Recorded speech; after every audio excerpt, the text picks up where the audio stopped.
ये कहानी पूरी तरह से कल्पना यानी इमेजिनेशन पर आधारित है। इसका उद्देश्य किसी भी व्यक्ति, समाज, धर्म या भावना को ठेस पहुंचाना नहीं है। अगर आपको ये कहानी पसंद आए तो वीडियो को लाइक करें और हमारे चैनल को सब्सक्राइब करना ना भूलें।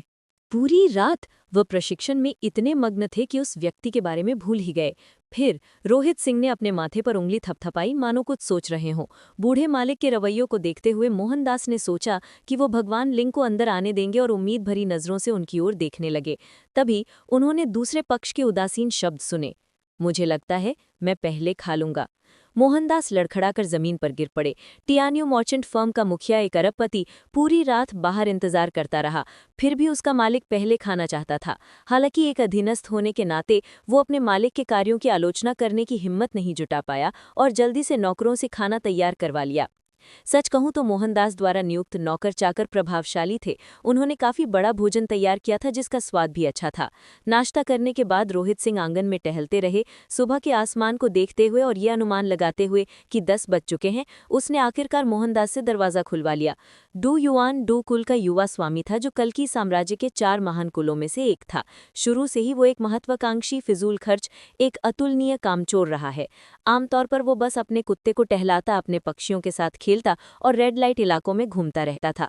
वो पहले से ही 24 साल का था, लेकिन वो केवल फाइटर तीनडान झेनकी क्षेत्र में था। वंशजों के बीच उसे कूड़े में भी कूड़ा समझा जा सकता था।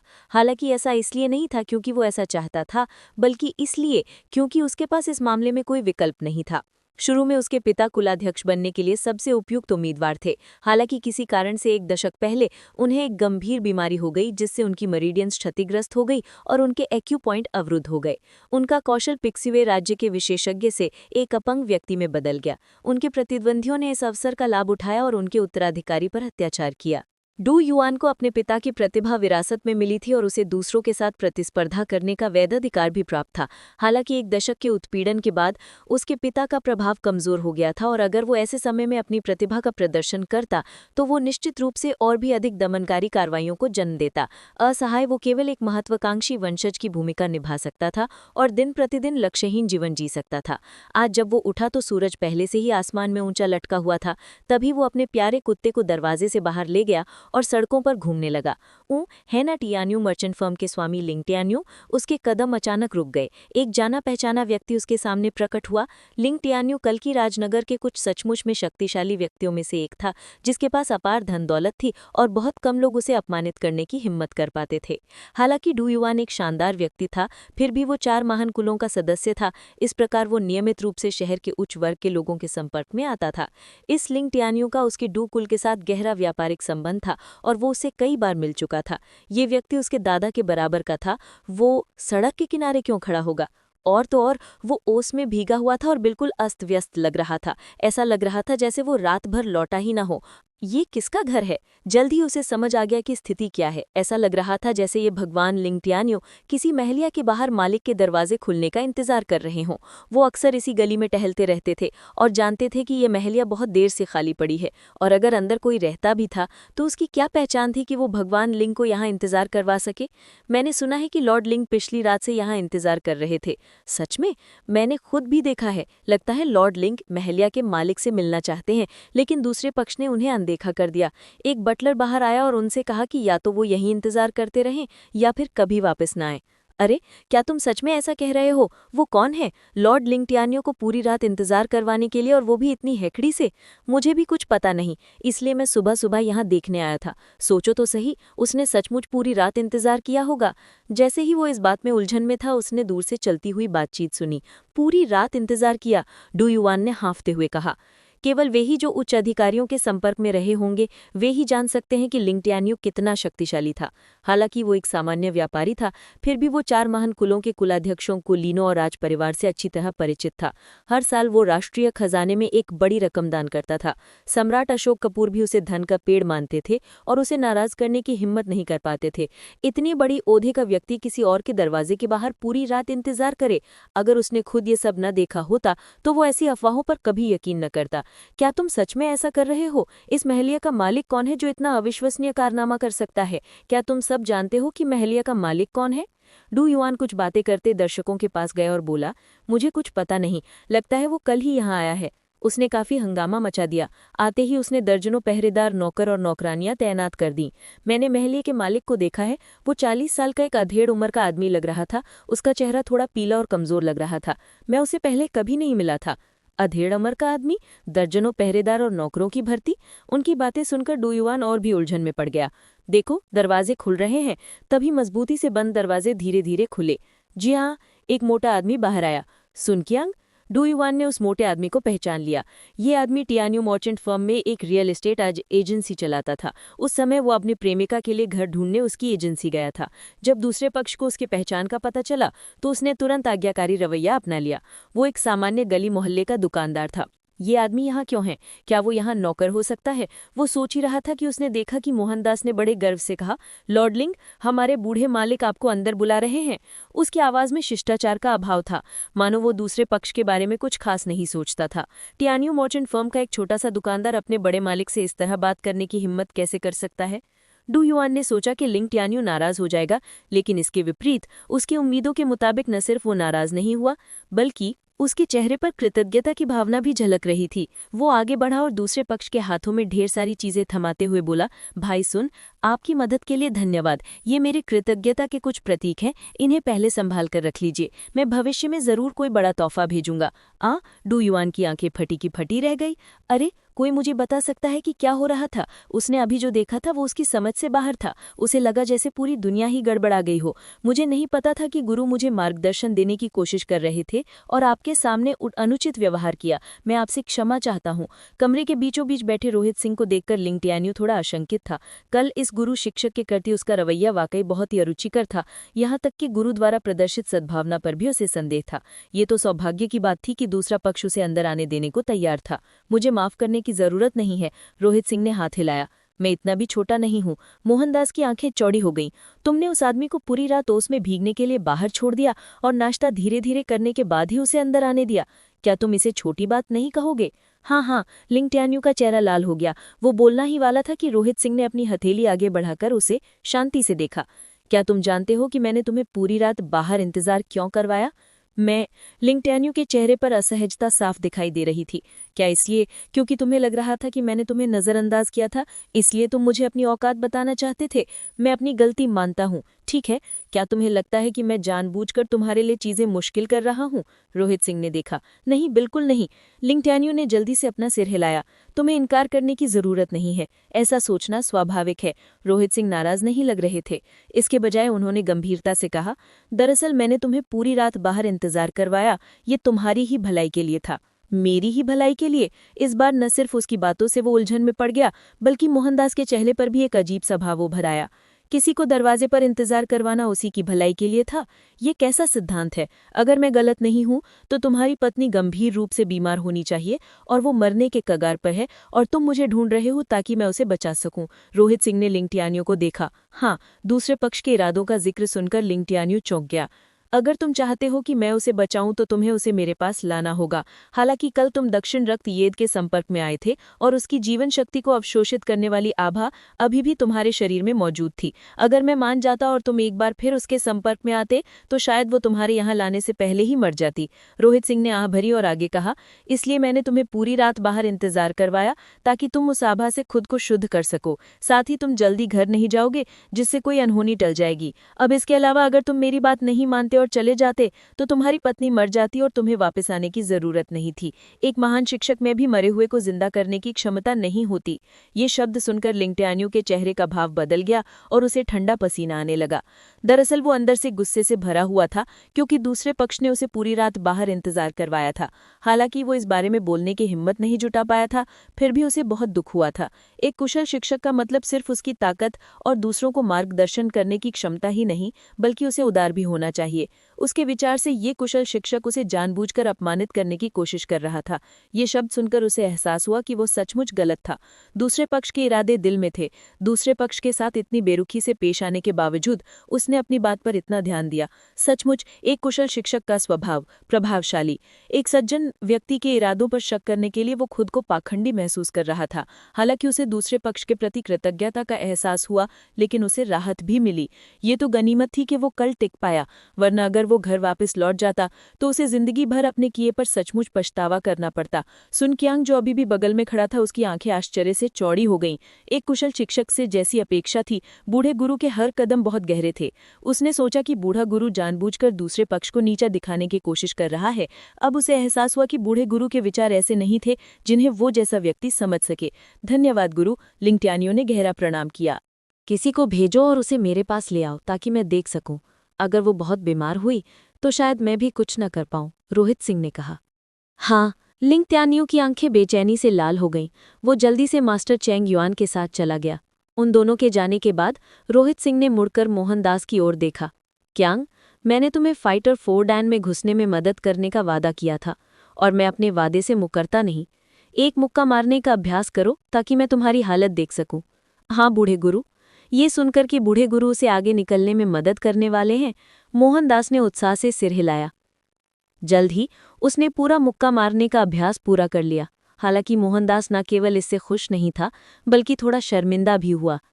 बूढ़े गुरु, मैं कल घायल हो गया था, मेरा शरीर काफी कमजोर हो गया है और शायद आज मैं पिगू क्षेत्र में प्रवेश करने की हालत में न रहूं। क्षेत्र में सफलता पाने के लिए किसी को पूरी तरह स्वस्थ होना जरूरी है। कल मोहनदास को पीटा गया था और उसके शरीर पर काफी चोटें आई थी। बूढ़ा गुरु चाहे कितना भी अद्भुत क्यों न हो, ऐसी हालत में उसका अपने वर्तमान क्षेत्र में प्रवेश करना असंभव था। उसने पहले इस पर ध्यान नहीं दिया था, लेकिन जैसे ही उसने अपने मुक्के मारने का अभ्यास शुरू किया, उसके पूरे शरीर में दर्द महसूस हुआ और उसकी झैनकी सामान्य रूप से उतनी सहजता से प्रवाहित नहीं हुई। चिंता मत करो, रोहित सिंह ने मुस्कुराते हुए उसे बीच में ही टोक दिया। तुम इतने लंबे समय से झैनकी क्षेत्र में इसलिए अटके हुए थे क्योंकि तुमने जो झैनकी साधना की थी वो बहुत अशुद्ध थी, इसलिए वो तुम्हारे शरीर को पोषण देने के लिए तुम्हारी मेरिडियन से होकर नहीं गुजर पा रही थी। ऐसी स्थिति में किसी की झैनकी स्थिर भी हो सकती है। सफलता प्राप्त ना कर पाने की बात तो दूर, उसकी शक्ति भी कम हो सकती है। हाँ, मोहनदास ने सिर हिलाया। पिछले 2 वर्षों में उसे लगा कि उसकी सहन शक्ति कम हो रही है और उसका क्षेत्र भी धीरे धीरे क्षीण हो रहा है। अगर वो अपने वर्तमान क्षेत्र में बने रहने के लिए लगातार साधना ना करता तो शायद वो झैन की प्राथमिक अवस्था में भी पहुंच जाता। योद्धा 4 डैन पिगू लोक में किसी की झैनकी उसके शरीर में प्रवाहित होकर उसके मांस हड्डियों को पोषण देती थी। आमतौर पर आपकी अशुद्ध झैनकी का आपके पूरे शरीर में प्रवाहित होना मुश्किल था। हालांकि वर्तमान स्थिति अलग है। कल की पिटाई के बाद आपका शरीर क्षतिग्रस्त हो गया था, जिससे पहले से रुकी हुई झैनकी फिर से सक्रिय हो गई थी। साथ ही आपकी मेरिडियन के अवरोध मार्ग भी काफी हद तक साफ हो गए थे। बूढ़े मालिक, क्या दूसरों ने मुझे पीटा था मेरे भले के लिए? रोहित सिंह की अपनी बात पूरी करने से पहले ही तीव्र भावनाओं के कारण मोहनदास का शरीर कांप उठा और उसके चेहरे पर कृतज्ञता के आंसू बहने लगे। बूढ़े मालिक ने अपनी भलाई के लिए लिंग त्यानियों को अपने दरवाजे पर इंतजार करवाया था। शुरू में मुझे लगा कि मेरी पिटाई उनकी गलती थी, लेकिन यह सोचना कि ये मेरे भले के लिए भी था। फिर भी मैंने उनके नेक इरादों को गलत समझा। अपने हट्टे कट्टे बटलर के चेहरे पर आंसू बहते देखकर रोहित सिंह उलझन में पड़ गया। मैं तो बस इतना कहना चाहता था कि तुम्हारी चोट तुम्हारी ट्रेनिंग पर असर नहीं कर रही। क्यों, क्या सोच रहे थे? क्या तुम्हारे दिमाग में ऐंठन आ गई थी? खैर, ये भी अच्छी बात है, और तो और ये मेरी प्रतिष्ठा भी बढ़ाएगा। खांसी, रोहित सिंह खांसते हुए बोला। सच में, कम से कम मेरी मेहनत बेकार नहीं गई क्योंकि तुम उन्हें समझ पाए। अच्छा, इन बातों को छोड़ो। अगर मैं गलत नहीं हूं तो लिंग त्यानियों को तुम्हारे जख्मों को ठीक करने के लिए दवा देनी चाहिए थी। मोहनदास का चेहरा लाल हो गया। मेरे लिए बूढ़े गुरु गलत समझे जाने को भी तैयार थे, फिर भी मैंने बेशर्मी से दूसरे पक्ष की दवा ले ली। मैं सचमुच उनकी बराबरी नहीं कर सकता। ये कोई बड़ी बात नहीं है। जब तक तुम मेरे लिए वफादारी से काम करते हो, तुम्हारे लिए कुछ चीजें लेना कोई बड़ी बात नहीं है। रोहित सिंह उसके मन में चल रहे विचारों का अंदाजा लगाते हुए बीच में ही टोक दिया। दवा निकालो, तैयार हो जाओ, अब तुम फाइटर 4 डैन में घुसने की कोशिश करोगे। अभी? मोहनदास को उम्मीद नहीं थी कि चीजें इतनी जल्दी आगे बढ़ेंगी। बूढ़े गुरु, क्या किसी शांत कमरे की तलाश करने की जरूरत नहीं है? और अगर मैं अभी घुसने की कोशिश करूंगा तो मुझे डर है कि लॉर्ड लिंग मेरे कामयाब होने से पहले ही वापस आ जाएंगे। अगर ऐसा हुआ तो मैं आपके काम में देरी कर दूंगा। इसकी कोई जरूरत नहीं है, बस कुछ ही मिनटों की बात है। तुम्हें शांत कमरे की क्या जरूरत है? मिनटों की बात? इतने कम समय में घुसना? मोहनदास अचंभित रह गया। बूढ़े गुरु को देखते हुए उसकी आंखें अविश्वास से चौड़ी हो गई। हालांकि योद्धा 3 डैन को एक उन्नत साधना क्षेत्र नहीं माना जाता था, लेकिन ये निम्न भी नहीं था। 1 दशक से भी ज्यादा के प्रयास के बावजूद मोहनदास अभी भी आगे नहीं बढ़ पा रहा था। यहाँ कठिनाई साफ दिखाई दे रही थी। शुरू में मोहनदास ने सोचा था कि इसमें कम से कम आधा दिन या पूरा दिन लग जाएगा, लेकिन बूढ़े गुरु ने कहा कि बस कुछ ही मिनटों की बात है। भाई, तुम्हें क्या लगता है, ये खाना पीना है? मोहनदास को लगा कि दुनिया के बारे में उसका नजरिया बिगड़ रहा है और वो पागल होने वाला है। इतना समय तो उसके शरीर में झैनकी के प्रवाह के लिए भी काफी नहीं है। क्यों, तुम आगे नहीं बढ़ना चाहते? उसकी घबराहट देखकर रोहित सिंह ने भौहें चढ़ा लीं। नहीं, ऐसी बात नहीं है बूढ़े गुरु, मुझे क्या करना होगा? अपनी बेचैनी दबाते हुए मोहनदास ने जल्दी से जवाब दिया। पहले गोली खा लो और फिर अपनी पूरी ताकत लगाकर झैनकी को अपनी मेरिडियन से गुजार दो। बाकी सब मुझ पर छोड़ दो, रोहित सिंह ने कहा। ठीक है। ये बहुत ही आसान निर्देश थे। बिना किसी हिचकिचाहट के मोहनदास ने एक गोली निकाली और उसे निगल लिया। सरकारी औषधालय द्वारा बनाई गई गोली से जैसी उम्मीद होती है, ये वाकई बहुत अच्छी थी। जैसे ही उसने इसे खाया, उसने महसूस किया कि उसका पूरा शरीर गर्म हो गया है और उसके शरीर में ऊर्जा का संचार हो गया है। रोहित सिंह उसके पास गए, कुछ चांदी की सुइयां निकाली और उन्हें कई जगहों पर चुभो दिया जहां उसकी मेरिडियंस अवरुद्ध थी। जोया मलिक फैंग को आगे बढ़ने में मदद करने और रिद्धि शर्मा के पैर की विकलांगता को ठीक करने के अपने अनुभवों के बाद उन्हें एहसास हुआ कि उन्हें इनका बार बार इस्तेमाल करना पड़ सकता है। इसलिए उन्होंने अपने स्टोरेज रिंग में चांदी की सुइयों का एक डब्बा विशेष रूप से तैयार करके रखा था। रुकावटों का पता लगाने के लिए दूसरों को अपनी झैनकी को दूसरे व्यक्ति के शरीर में डालकर बारीकी से जांच करनी होगी। लेकिन रोहित सिंह अलग थे। जब तक दूसरा पक्ष युद्ध तकनीक का प्रयोग करता, स्वर्गीय पथ पुस्तकालय उनकी सभी कमियों को समाहित करते हुए एक पुस्तक संकलित कर लेता। उन्हें बस चांदी की सुइयों को सही जगह पर लगाना था और अपनी शुद्ध झैनकी से अवशेषों को साफ करना था। रोहित सिंह ने अपनी झैनकी चांदी की सुई में डाल दी। जैसे एक साफ धारा किसी गंदी नदी में बहकर पूरी नदी को साफ कर देती है, वैसे ही रुकी हुई झैनकी फिर से प्रवाह में विलीन होने लगी। 10 दशक से ट्रेनिंग पर मोहनदास द्वारा किया गया संचित प्रयास भयानक था। शुद्ध झैनकी के पोषण के तहत रुकी हुई झैनकी फिर से उनके शरीर में प्रवाहित होने लगी, जिससे उनके शरीर की शक्ति विस्फोटक रूप से बढ़ गई। 1 मिनट से भी कम समय में उनकी झैनकी एक बार उनके पूरे शरीर में प्रवाहित हो गई थी। धमाका! उन्होंने योद्धा 3 डैन झैनकी क्षेत्र को तुरंत तोड़ दिया, लेकिन साधना क्षेत्र में सुधार यही नहीं रुका, ये कंटिन्यूसली बढ़ता रहा। आखिरकार एक अज्ञात समय के बाद ये रुक गया। मेरी साधना? खुद को संभालते हुए मोहनदास ने अपनी ताकत पर गौर किया और उसके चेहरे पर अविश्वास के भाव उभर आए। उसने सोचा था कि पिगू क्षेत्र को भेद पाना ही एक अविश्वसनीय उपलब्धि होगी। ये सोचना कि वो तुरंत पिगू क्षेत्र के उन्नत स्तर पर पहुंच जाएगा। मुश्किल से 5 मिनट ही तो बीते हैं। हालांकि जिस बात ने उसे और भी हैरान कर दिया वो था कि उसके बूढ़े गुरु के शब्द कितने सटीक थे। ये सचमुच कुछ ही मिनटों की बात थी। अरे, भेद पाना इतना आसान काम कब बन गया? अगर ये इतना आसान होता तो मेरा साधना क्षेत्र 10 दशक से भी ज्यादा समय तक एक ही स्तर पर क्यों अटका रहा? मैं सचमुच साधना कर रहा हूं या बकवास खा रहा हूं? मुझे लगा था जैसे मैं सपना देख रहा हूं और मैं बेहोश होने के कगार पर हूं। अच्छा, अब तुम्हें बस अपनी साधना को मजबूत करना है। मोहनदास के स्तब्ध भाव को नजरअंदाज करते हुए रोहित सिंह ने अपनी चांदी की सुइयां निकाली और अपनी सीट पर वापस आ गए। दरअसल दूसरे पक्ष के इतनी जल्दी आगे बढ़ने का कारण पार्टी का पिछले वर्षों से किया गया लगातार प्रयास और रोहित सिंह के पास जो शुद्ध झैनकी थी वो थी। अगर इनमें से कोई भी कारक मौजूद नहीं होता तो इतनी जल्दी आगे बढ़ना असंभव था। शुद्ध झैनकी ने उन स्थिर झैनकी को बाहर निकाल दिया था जो उसने पहले जमा कर रखी थी। यह ऐसा था जैसे साफ पानी बर्फ के टुकड़ों को पिघला रहा हो। स्वाभाविक रूप से पानी की मात्रा काफी बढ़ गई थी। इस तरह फाइटर 4 डैन में सेंध लगाना एक आसान काम बन गया। वरना अगर वो सिर्फ अपनी सुइयों का इस्तेमाल करके जोया मलिक और बाकियों को आगे बढ़ने में मदद कर पाता तो उसे गोलियों के लिए पैसे कमाने के लिए इतनी मेहनत नहीं करनी पड़ती। बेशक उससे भी ज्यादा जरूरी बात यह थी कि रोहित सिंह ये धारणा नहीं छोड़ना चाहते थे कि वो बिना मेहनत के कुछ हासिल कर सकते हैं। उनके सामने अभी लंबा रास्ता था। अगर वो ऐसी सोच रखते तो उनकी उपलब्धियां निश्चित रूप से सीमित होती। शुक्रिया बुजुर्ग गुरु। अपने सदमे से उभरने के बाद वो तुरंत जमीन पर झुक गए और बुजुर्ग गुरु के प्रति कृतज्ञता में बड़े सच्चे मन से झुके। वो जानते थे कि उनकी इतनी तेजी से प्रगति का एकमात्र कारण बुजुर्ग गुरु ही थे। अगर वो ना होते तो उन्हें लिंग त्यान्यू जैसे व्यक्ति से सम्मान और इतना शानदार व्यवहार नहीं मिल पाता। वो जीवन भर झैनकी राज्य में फंसे रहते, कभी आगे नहीं बढ़ पाते। उन्हें अपने शरीर में इस समय जो संवेदना महसूस होती वो कभी नहीं महसूस होती। मुझे भविष्य में पूरी लगन से काम करना होगा, मुझे मिले इस अवसर को गंवाना नहीं चाहिए, मोहनदास ने मन बना लिया। लिंग त्यान्यू जल्दी आने वाले हैं, जाओ और उनका स्वागत करो। जब वो उसे अंदर घुसने में मदद कर चुका तो रोहित सिंह ने देर किए बिना हाथों से सहजता से इशारा किया।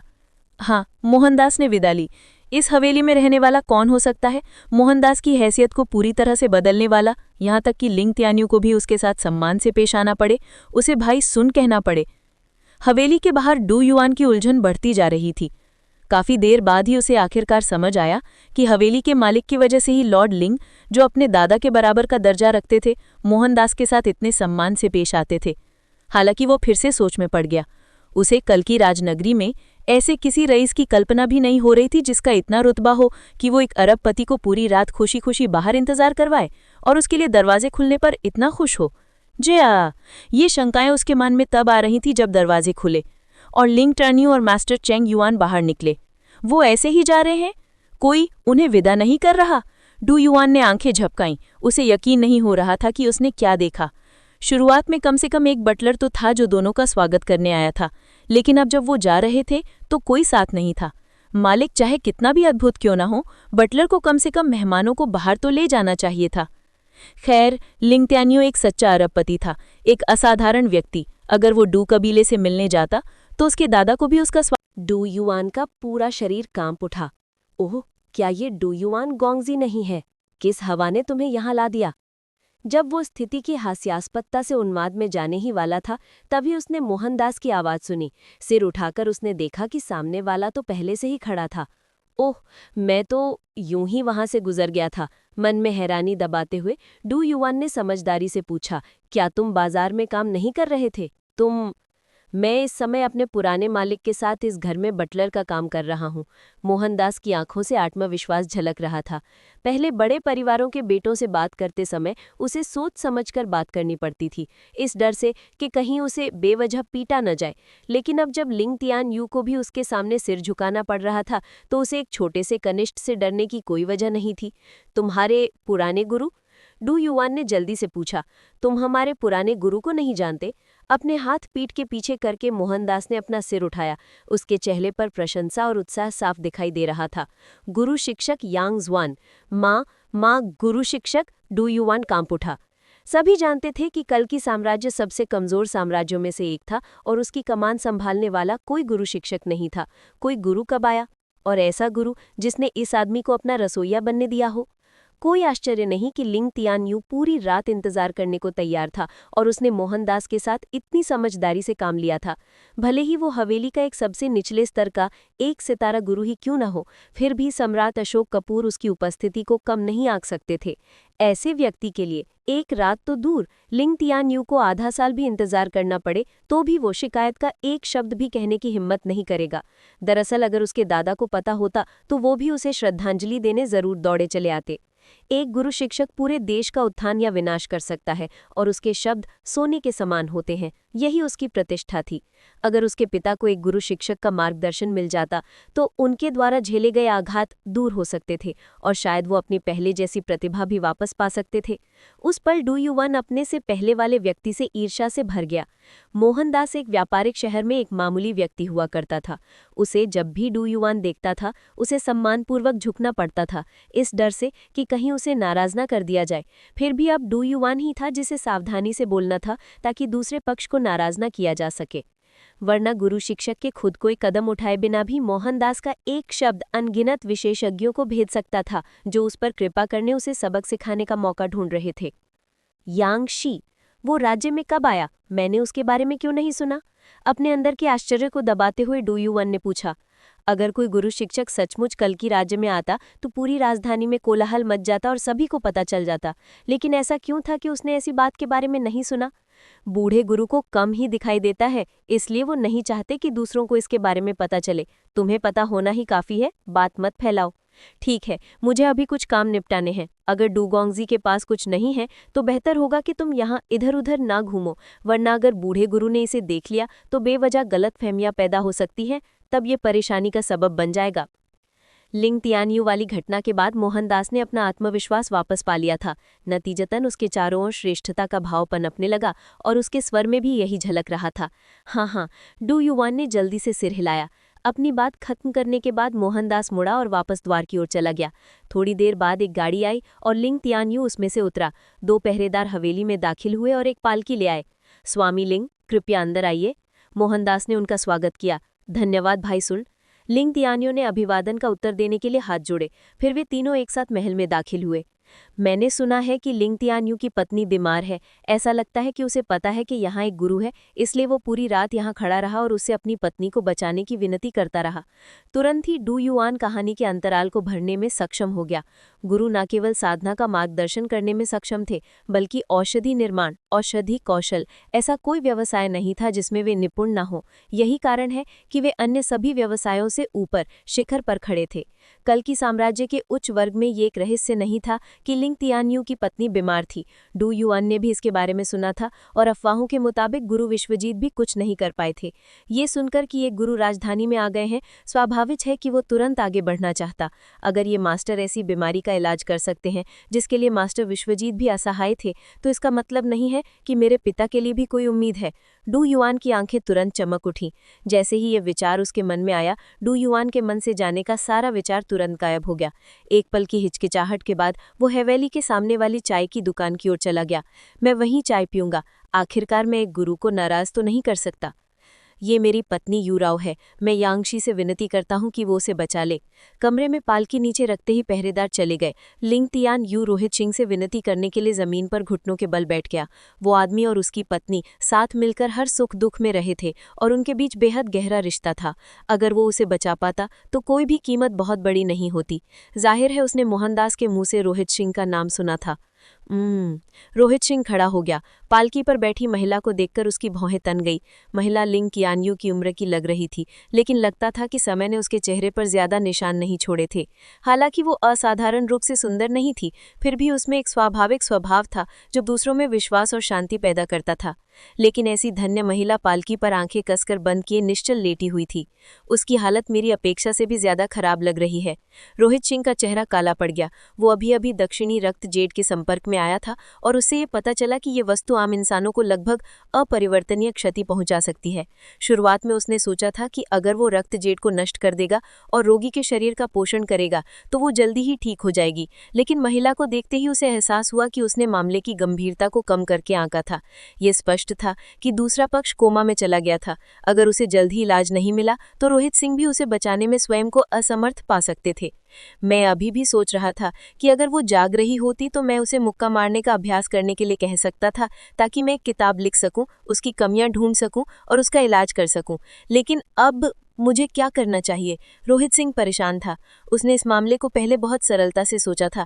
अगर दूसरी पार्टी जाग रही होती तो मैं उसे कोई युद्ध तकनीक करवा सकता था और स्वर्गपद पुस्तकालय एक किताब तैयार कर देता जिससे वो सीख सकता था कि उसके साथ कैसा व्यवहार करना चाहिए। इस तरह फिर भी वो उसकी हालत के बारे में कुछ बता सकता था और शायद उसकी हालत को कम करने का कोई उपाय भी निकाल सकता था। ऐसा वर की तरह है, वो वहां पड़ी लाश की तरह थी। वो ऐसा कैसे कर सकता था? उसे मुक्के मारने का अभ्यास करवाना नामुमकिन था। उफ, एक विशेषज्ञ की तरह काम करना आसान नहीं है। आजकल तो गुजारा करना और भी मुश्किल होता जा रहा है। यांगशी, क्या मेरी पत्नी का इलाज हो सकता है? ये देखकर कि दूसरी पार्टी यूराव के आसपास कई चक्कर लगा चुकी है, लिंग तियान्यू की भौएं गहरी हो गई और उसके चेहरे पर चिंता साफ दिखाई दे रही थी। इतना परेशान मत हो, मैं अभी भी उसकी हालत देख रहा हूँ। रोहित सिंह पहले से ही बहुत तनाव में था। अब दूसरे पक्ष के द्वारा पूछताछ करने पर वो और भी निराश हो गया। उसने अपनी क्षमताओं का बखान कर दिया था। ऐसे महत्वपूर्ण क्षण में असफल होना शर्मनाक होगा। अगर वो पहले ही कस्टमर के साथ असफल हो जाता तो न केवल उसकी सारी तैयारियां बेकार हो जाती, बल्कि उसकी प्रतिष्ठा भी धूमिल हो जाती। एक कुशल शिक्षक के रूप में उसकी प्रतिष्ठा डगमगा जाती। तब तक 9 दिनों में 20 करोड़ स्वर्ण मुद्राएं कमाना सचमुच एक सपना हो जाता। ओह, ये सुनकर कि दूसरे पक्ष ने कहा कि वो अभी भी स्थिति पर नजर डाल रहा है, न कि उसकी पत्नी का कोई इलाज नहीं है, लिंग तियान्यू ने राहत की सांस ली। फिर भी वो घबराहट में अपने हाथों को कोने में रगड़ने से खुद को नहीं रोक सका। कमियां, कमियां, तुम बाहर क्यों नहीं आ रहे? 2 और चक्कर लगाते हुए वो मन ही मन ऐसे शब्द चिल्लाता रहा। फिर भी स्वर्गपथ पुस्तकालय पूरी तरह निष्क्रिय था, मानो वो मर गया हो। रोहित सिंह इतना निराश हो गया कि मुंह से खून थूकने को हो गया। ऐसा लगता था जैसे कि पहले भी कई बार होता था। लाइब्रेरी में कमजोरियों की किताब तभी लिखी जा सकती थी जब कोई व्यक्ति युद्ध तकनीक का अभ्यास कर रहा हो। वो उस व्यक्ति के चारों ओर घूमता रहा, मन ही मन चिल्लाया, दांत पीसे और जोर सिर खुजाया, लेकिन जैसा कि उम्मीद थी सब बेकार था। लगता है मैं वाकई ऐसे जरूरी समय पर नाकाम हो गया हूँ। उसने कुछ और चक्कर लगाए और पुष्टि की कि लाइब्रेरी में वाकई कोई हलचल नहीं है। जैसे ही रोहित सिंह बेबसी से दूसरे पक्ष को ये बताने ही वाले थे कि वो उसे ठीक नहीं कर सकते, अचानक उनके मन में एक विचार कौंधा। वो रुके और सिर उठाकर उत्साह से लिंग तियान्यू की ओर देखा। यांगशी। अपनी हरकतें रुकते देख लिंग तियान्यू की घबराहट फिर से बढ़ गई। वो समझ गया कि दूसरे पक्ष ने निष्कर्ष निकाल लिया है और उसे इसके बारे में बताना चाहता है। जिंदगी या मौत, उसकी पत्नी का भाग्य इसी पल पर टिका था। चिंता करने की कोई जरूरत नहीं है, स्थिति अभी इतनी बुरी नहीं है। उसकी घबराहट देखकर रोहित सिंह ने उसे दिलासा दिया। यांगशी, तुम सच बोल सकते हो, मैं सच को बर्दाश्त कर सकता हूँ, चाहे वो कुछ भी हो। लिंग तियान्यू ने दांत पीस लिए। अभी मैं तुम्हें ज्यादा कुछ नहीं बता सकता। क्या तुम अपनी पत्नी को ऊपर उठा लो ताकि मैं उसे छू सकूं? रोहित सिंह ने चाहा। छू? मेरी पत्नी को? 1 मिनट में लिंग तियान्यू का चेहरा स्याही की तरह काला पड़ गया। तुम मेरे सामने मेरी पत्नी को छूना चाहते हो? और हाँ, मुझे उसे तुम्हारे लिए उठाना है। भले ही तुम एक गुरु शिक्षक हो, तुम मुझे इसका अनुमानित नहीं कर सकते। लिंग तियान्यू ने अपनी मुट्ठियां कस ली और उसके दांत पीसने की आवाज कमरे में गूंजने लगी। वो पागल होने ही वाला था। ये शब्द सुनकर सुन कियांग, जो बगल से स्थिति देख रहा था, लगभग बेहोश हो गया। जैसा कि उस बूढ़े गुरु से उम्मीद की जाती है, वो वाकई दबंग है। अपने पति को अपनी पत्नी को तुम्हारे छूने के लिए मजबूर करना। एक गुरु शिक्षक होने के नाते वो जितनी चाहे उतनी औरतें पा सकता है, लेकिन ये सोचना भी मुश्किल है कि वो इतनी दिलचस्पी लेगा। लगता है मुझे भविष्य में अपनी पत्नी को उससे छुपाना होगा। बेशक पहले मुझे एक पत्नी ढूंढनी होगी। छोड़ो, उसकी हालत देखते हुए उसे ना उठाना ही बेहतर है। मैं खुद जाकर उसे छू लूंगा। रोहित सिंह की नज़र जमीन पर पड़ी उस महिला पर टिकी थी जिसने आलीशान महलनुमा पोशाक पहनी हुई थी, इसलिए वो दोनों के हाव भावों से बेखबर था। ये शब्द कहने के बाद किसी को भी हरकत में ना देखकर उसने अपने पिछले आदेश को त्यागने का हाथ से इशारा किया। महिला की हालत देखते हुए उसे ना उठाना ही बेहतर था। अगर वो हिलने डुलने से मर जाती तो रोहित सिंह मुश्किल में पड़ जाते। तुम खुद जाकर उसे छुओगे? तुम लगता है अपने सामने उसकी इज्जत को बेरहमी से रौंद दोगे। चूंकि तुम मेरी मदद नहीं करोगे तो तुम खुद ही मदद करोगे। एक कोमा में पड़ी महिला को भी ना छोड़ना एक महान शिक्षक की उपाधि के लायक नहीं है। तुम एक जानवर हो। ओ यांगशी, तुम्हारे पूर्वजों की सारी पीढ़ियां कब्र में नटवांग की एक तरह नाच रही हैं। जैसे ही वो अपने गुस्से पर नियंत्रण खोने और क्रोध में आने ही वाला था, दूसरा पक्ष पहले ही यूरो के सामने आ चुका था और उसने अपने हाथ उसकी कलाई की ओर बढ़ा दिए थे। औरतें अपने टांगे क्यों क्रॉस करती हैं? ये वैसा नहीं है जैसा तुम सोच रहे हो। भले ही इससे उसकी मृत्यु हो जाती, वो किसी को भी अपनी पत्नी की गरिमा को ठेस पहुंचाने की इजाज़त नहीं देना चाहता था। लेकिन जब वो हिंसक होने ही वाला था, तभी उसके सामने ऐसा दृश्य सामने आया। लिंग तियान्यू स्तब्ध रह गया। अरे, ये क्या हो रहा है? क्या तुमने नहीं कहा था कि तुम उसे छूने वाले हो? क्या ये हो सकता है कि जिस स्पर्श की तुमने बात की, उसका मतलब उसकी नाड़ी महसूस करना हो? कलाई पर एक्यूपॉइंट होते हैं और एक शिक्षक अक्सर अपने शिष्य को साधना का मार्गदर्शन देते समय उसकी कलाई को छूता है। हालांकि इसे ही तुम स्पर्श कहते हो। क्या तुम्हें इतना भ्रामक व्यवहार करने की जरूरत है? भाई, मैं तुम्हें बताता हूँ, अगर आप एक कुशल शिक्षक नहीं होते तो बाहर इस तरह बात करने पर आपको पीट पीट कर मार डाला जाता। मोहनदास का मुंह भी फड़क रहा था। भाषा विज्ञान में बूढ़े गुरु की क्षमता वाकई भयानक है। सबको लगा कि जब उसने कहा कि वो लिंग तियान्यू की पत्नी को छूने वाला है तो उसके मन में कोई बुरा इरादा था। फिर भी असल में ऐसा कहना, इतनी सही और सच्ची बात को इतना घटिया क्यों बना दिया? मुझे भी अपने इरादे गलत समझने के लिए। नाड़ी टटोलने को नाड़ी छूना भी कहते हैं, रोहित सिंह ने सहजता से कहा, और उसने सोचा भी नहीं था कि उसकी बातों से इतनी बड़ी गलतफहमी पैदा हो जाएगी। वो इस बात से भी बेखबर था कि इस दुनिया के डॉक्टर मरीज का निदान करते समय नाड़ी टटोलते नहीं हैं, बल्कि वे उसके पिछले जन्म के पश्चिमी डॉक्टरों की तरह ही ऑपरेशन करते हैं। मरीज की हालत जानने के लिए तरह तरह के परीक्षण करते हैं। इसलिए जब लिंग तियान्यू में उसे छूने की बात कहते सुना तो उसके लिए यह समझना असंभव था कि वो अपनी पत्नी की नाड़ी छूने की बात कर रहा था, क्योंकि इस दुनिया में ऐसी कोई प्रथा नहीं है। यही कारण था कि ऐसी गलतफहमी पैदा हुई। रोहित सिंह को नहीं पता था कि उनके मन में एक उथल पुथल मच गई थी, बल्कि वो इस विचार पर विचार कर रहा था जो अभी कुछ देर पहले उसके मन में आया था। स्वर्गपथ पुस्तकालय की दूसरी क्षमता, खजानों का मूल्यांकन। उस समय जब वो मास्टर मोयांग के साथ प्रतिस्पर्धा कर रहा था तो उसने ऐसी ही एक क्षमता का इस्तेमाल किया था। अगर वो एक मूर्त वस्तु होती तो वो उसे छू कर उसकी कमजोरियों पर एक पुस्तिका तैयार कर सकता था। अभी ये महिला गहरी कोमा में थी और उसकी हालत किसी मृत व्यक्ति से ज्यादा अलग नहीं थी। ऐसे में वो उसके लिए मुक्का मारना नामुमकिन था। क्या उसे छूकर उस पर एक पुस्तिका तैयार करना संभव था? यही वजह थी कि वो दूसरी महिला को छूना चाहता था। बेशक उसके मन में वो बस इस महिला को एक मूर्त वस्तु समझ रहा था। अगर लिंग तियानियों को उसके असली विचार पता चल जाते तो शायद उसे खून की उल्टी हो जाती। उसकी पत्नी अभी मरी नहीं थी और उसे एक वस्तु की तरह समझा जाना, सचमुच। जैसे ही उसकी उंगली दूसरी महिला की कलाई से छुई, स्वर्गपथ पुस्तकालय जो काफी समय से निष्क्रिय पड़ा था हिल गया और उसके सामने एक किताब प्रकट हो गई। रोहित सिंह खुशी से उछल पड़े। ये तो बस उनका एक अनुमान था। क्या ये सचमुच काम करेगा? उन्होंने जल्दी से किताब की तरफ ध्यान दिया और कवर पर यूरो लिखा हुआ था।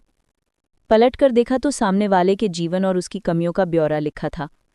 यूरो, 43 वर्ष, कल की राजसी नगर की नागरिक, तियानियो मर्चेंट फर्म के प्रमुख, लिंग तियानियो की पत्नी, योद्धा 2 दान प्राथमिक चरण।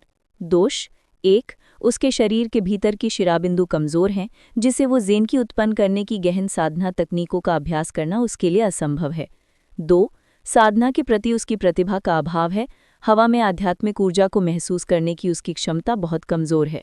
8, दक्षिणी रक्त जेड की आभा से उसका शरीर क्षरित हो गया था, जिससे उसकी 8 असाधारण शिराबिंदु अवरुद्ध हो गई थीं। वे विशिष्ट स्थान जहां 8 शिराबिंदु अवरोध हैं वे हैं। पुस्तक के कई पन्नों पर ऐसी जानकारी से भरे हुए थे। यूरो की सभी कमियों का विस्तार से वर्णन किया गया था। लगता है कि ये केवल उसकी शिराबिंदुओं में इमकावत की समस्या है। ये तो आसान है। पुस्तक पढ़ने के बाद रोहित सिंह ने राहत की सांस ली। शुरू में उसे अभी भी चिंता थी कि अगर उसकी बीमारी का इलाज मुश्किल हुआ तो वो कोई उपाय नहीं ढूंढ पाएगा। अगर ऐसा हुआ तो वो लिंग तियानियों को समस्या समझाकर भगा देगा। कम से कम वो दूसरे पक्ष को स्थिति के बारे में तो बता ही सकता था। हालांकि चूंकि ये केवल उसकी मेरिडियंस में रुकावट थी, इसलिए चीज़ें बहुत आसान हो गई। ये सुमेर राठौर, रिद्धि शर्मा और जोया मलिक जैसी समस्याओं से जूझ रही थी और इसे सुलझाना ज़्यादा मुश्किल नहीं था। बेशक ये सिर्फ उसके लिए ही था। कोई और चाहे वो फाइटर 8 दान जोंगशी विशेषज्ञ ही क्यों ना हो, उसके लिए भी ऐसी समस्याओं को सुलझाना मुश्किल होगा। मानव शरीर की मेरिडियन स्वाभाविक रूप से कमज़ोर होती हैं। एक बार जब ये अवरुद्ध हो जाती है तो लंबे समय तक लगातार प्रयास करके ही रुकावट को भेदने की कोशिश की जा सकती है। हालांकि रोहित सिंह अलग थे। जैसे जैसे उन्होंने स्वर्गपथ दिव्य कला की साधना की, उनकी ज़ेन की पूरी तरह से शुद्ध और दूषित पदार्थों से मुक्त थी। इस तरह का एक ज़ेन की शरीर में प्रवेश करने से किसी भी तरह की रुकावट, चाहे वो पतली और संकरी मेरिडियन के कारण ही क्यों ना हो, तुरंत दूर हो सकती थी। कोई समस्या नहीं थी। यही कारण था कि वो जोया मलिक फेंग और मोहनदास की इतनी जल्दी मदद कर पाए और रिद्धि शर्मा की समस्या को इतनी आसानी से हल कर सके। यांगशी कैसा है? उसे अपनी पत्नी की नब्ज टटोलते देखकर लिंग तियानियों की चिंता एक बार फिर से बढ़ने लगी। अपनी पत्नी की बीमारी का इलाज करना कोई मुश्किल काम नहीं है। रोहित सिंह ने अपनी सीट पर वापस आकर इस तरह इशारा किया। मुश्किल काम नहीं है? लिंग तियानियों की आंखें सिकुड़ गईं। उसकी कसी हुई मुट्ठियां आखिरकार ढीली पड़ गईं और वो बेचैनी से जमीन पर घुटनों के बल बैठ गया। यांगशी, मैं तुमसे विनती करता हूं कि मेरी पत्नी को बचा लो। उसने यूरो को बचाने के लिए हर संभव कोशिश की थी, लेकिन कल्कि साम्राज्य के सर्वोच्च चिकित्सक मास्टर विश्वजीत भी उसकी बीमारी के आगे खुद को असहाय पा रहे थे। उसे लगा कि सब कुछ बेकार है, लेकिन स्वर्ग ने उसके लिए एक रास्ता छोड़ दिया था। ये यांगशी उसका इलाज करने में सक्षम था। इस पल उसे जो खुशी महसूस हो रही थी वो साफ दिखाई दे रही थी। स्वर्ग मृत्यु से घृणा करता है। अगर मेरा आपकी मदद करने का इरादा नहीं होता तो मैं तियानियो मर्चेंट फर्म के आपके मामलों में दखल नहीं देता। रोहित सिंह ने हाथ हिलाकर उसे खड़ा कर दिया। हालांकि उसके चेहरे पर जल्दी ही शिकन आ गई, लेकिन हालांकि उसके लिए इलाज करना मुश्किल नहीं था। अगर वो इतनी आसानी से कोई कदम उठा लेता तो क्या उसके पहले किए गए सारे प्रयास व्यर्थ नहीं हो जाते? चाहे जो कुछ भी ज़रूरत हो, अगर यांगशी ने कुछ कहा है तो मैं आपकी मांग ज़रूर पूरी करूंगा, चाहे इसके लिए मुझे दिवालिया ही क्यों ना हो जाना पड़े। लिंग तियानियो ने कहा। दूसरे पक्ष का सहयोग देखकर रोहित सिंह ने संतुष्टि से सर हिलाया। सचमुच एक व्यापारी की सहज बुद्धि बहुत तेज होती है। बस एक शब्द और दूसरे पक्ष को समझ आ गया कि वो क्या इशारा कर रहा है। आपकी पत्नी का शरीर बहुत लंबे समय तक आभा से क्षरित होता रहा है। इतने कम समय में उसका पूरी तरह से इलाज करना बहुत मुश्किल है। शायद 10 दिन, 9 दिन। इसके अलावा आपको उसके इलाज के लिए हर दिन महंगी जड़ी बूटियां खरीदने में काफ़ी पैसा खर्च करना पड़ेगा। शुरू में रोहित सिंह 10 दिन कहना चाहते थे, लेकिन एक दिन बीत जाने के बाद उन्होंने तुरंत अपनी बात बदल दी। दरअसल उनकी शुद्ध ज़ेनकी को देखते हुए उन्हें उसका पूरा इलाज करने में बस एक पल ही लगता। जहां तक 9 दिन लगने की बात है तो जाहिर है वो ज्यादा पैसा कमाने के लिए था। पैसे की कमी के कारण उनके पास कोई विकल्प नहीं था।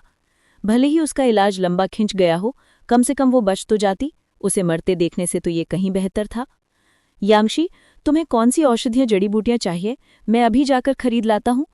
ये सुनकर कि यांगशी अपनी पत्नी का इलाज कर सकता है तो लिंग तियान्यू ने उसे देवता मान लिया था। उसे इस बात की कोई परवाह नहीं थी कि इसमें कितना समय लगेगा और औषधियां जड़ी बूटियां कितनी महंगी है।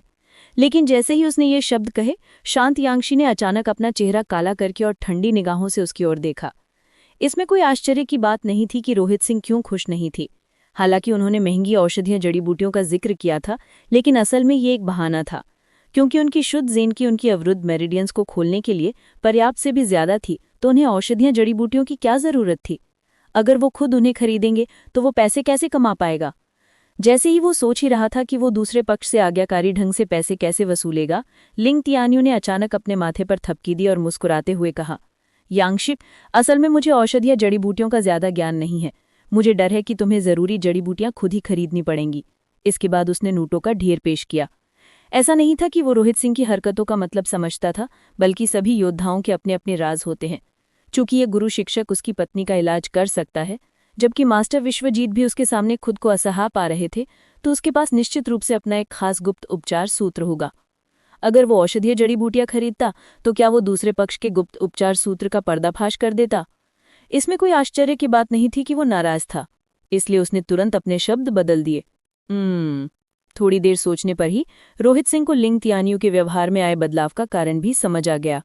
बिना कुछ बताए उसने मोहनदास को नोटों का ढेर स्वीकार करने का इशारा किया।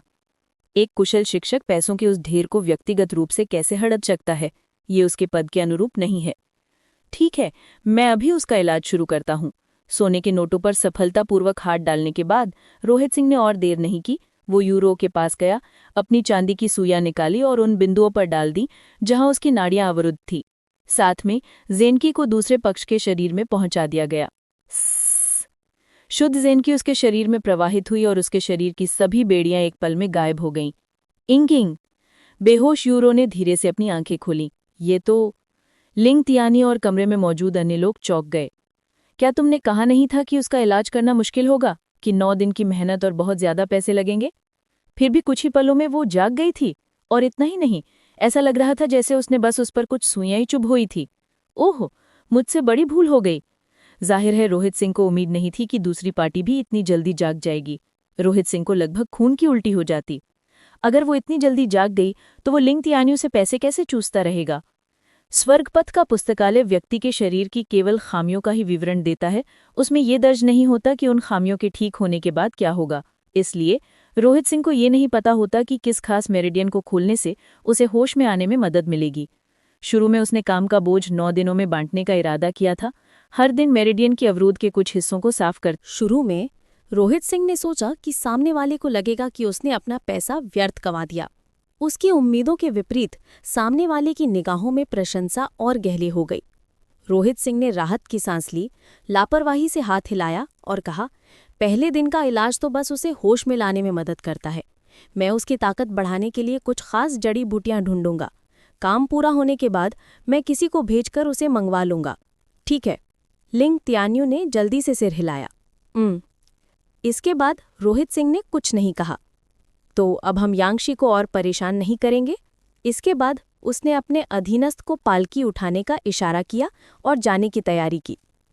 तियान्यू, इससे पहले कि दोनों अधीनस्थ पालकी उठा पाते, पालकी पर बैठी महिला बोल पड़ी और धीरे से खड़ी हो गई। तुम्हारा शरीर अभी भी कमजोर है, जल्दी से लेट जाओ। उसे खड़ा देखकर लिंग तियान्यू जल्दी से उसके पास गया। इसकी कोई जरूरत नहीं है। आधे साल तक लेटे रहने से मेरा पूरा शरीर सुन्न हो गया है। मैं चलना चाहती हूँ। अपने पति के सहारे, हालांकि यू राव का शरीर अभी भी कमजोर था, फिर भी चलने में कोई बड़ी समस्या नहीं हुई। ये यांगशी है, इसने ही तुम्हारा इलाज किया था। लिंग तियान्यू ने जल्दी से परिचय कराया। यांगशी? Master teacher? यू राव की आंखें सिकुड़ गईं और वो जल्दी से झुक गई। यू राव, मेरी जान बचाने के लिए यांगशी का शुक्रिया। बस एक छोटी सी बात है। रोहित सिंह ही मन रो रहे थे, लेकिन ऊपर से उन्होंने एक उदासीन और सहज भाव बनाए रखा।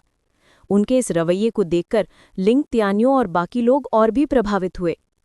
ये एक सच्चा मास्टर टीचर है।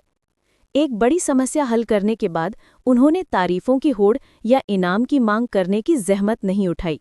उनका रवैया वाकई काबिले तारीफ था। ये हास्यास्पद था कि उन्होंने अभी उन्हें गलत समझा था। यह सोचना भी हास्यास्पद था कि उन्होंने ऐसे सज्जन व्यक्ति का मूल्यांकन अपने मानकों से किया था।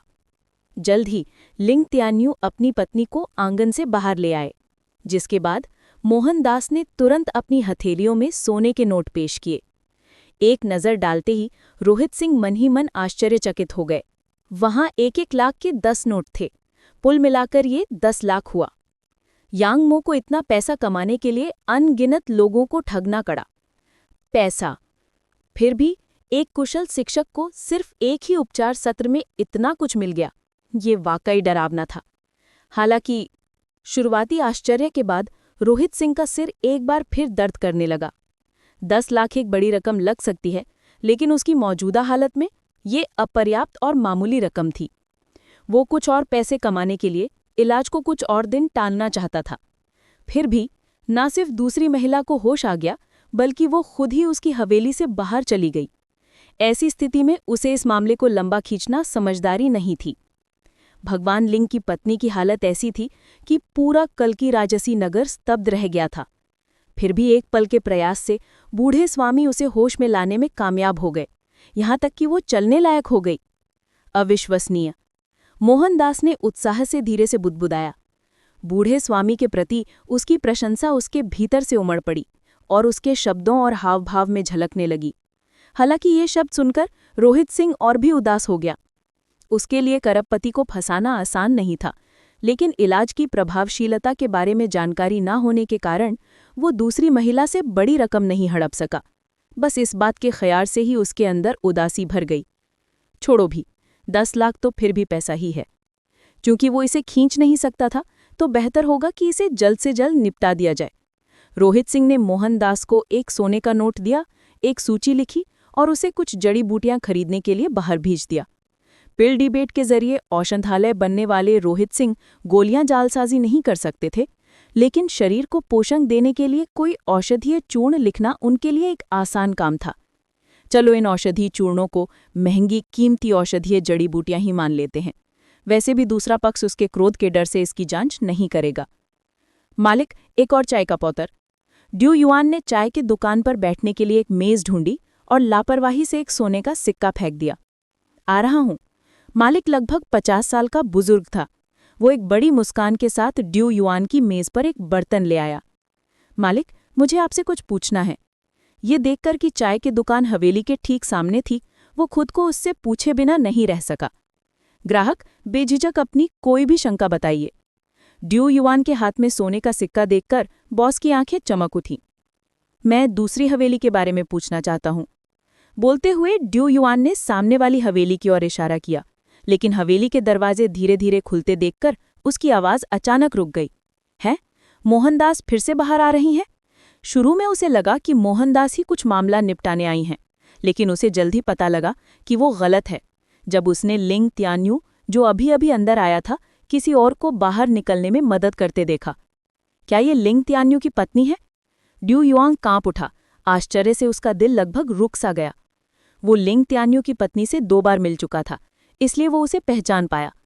अभी कुछ देर पहले उसे पालकी में बिठाकर अंदर लाया गया था, और वो अब अपने पैरों पर खड़ी है। क्या ये इतना बढ़ा चढ़ाकर कहा जा सकता है? क्या मैं कुछ देख रहा हूँ?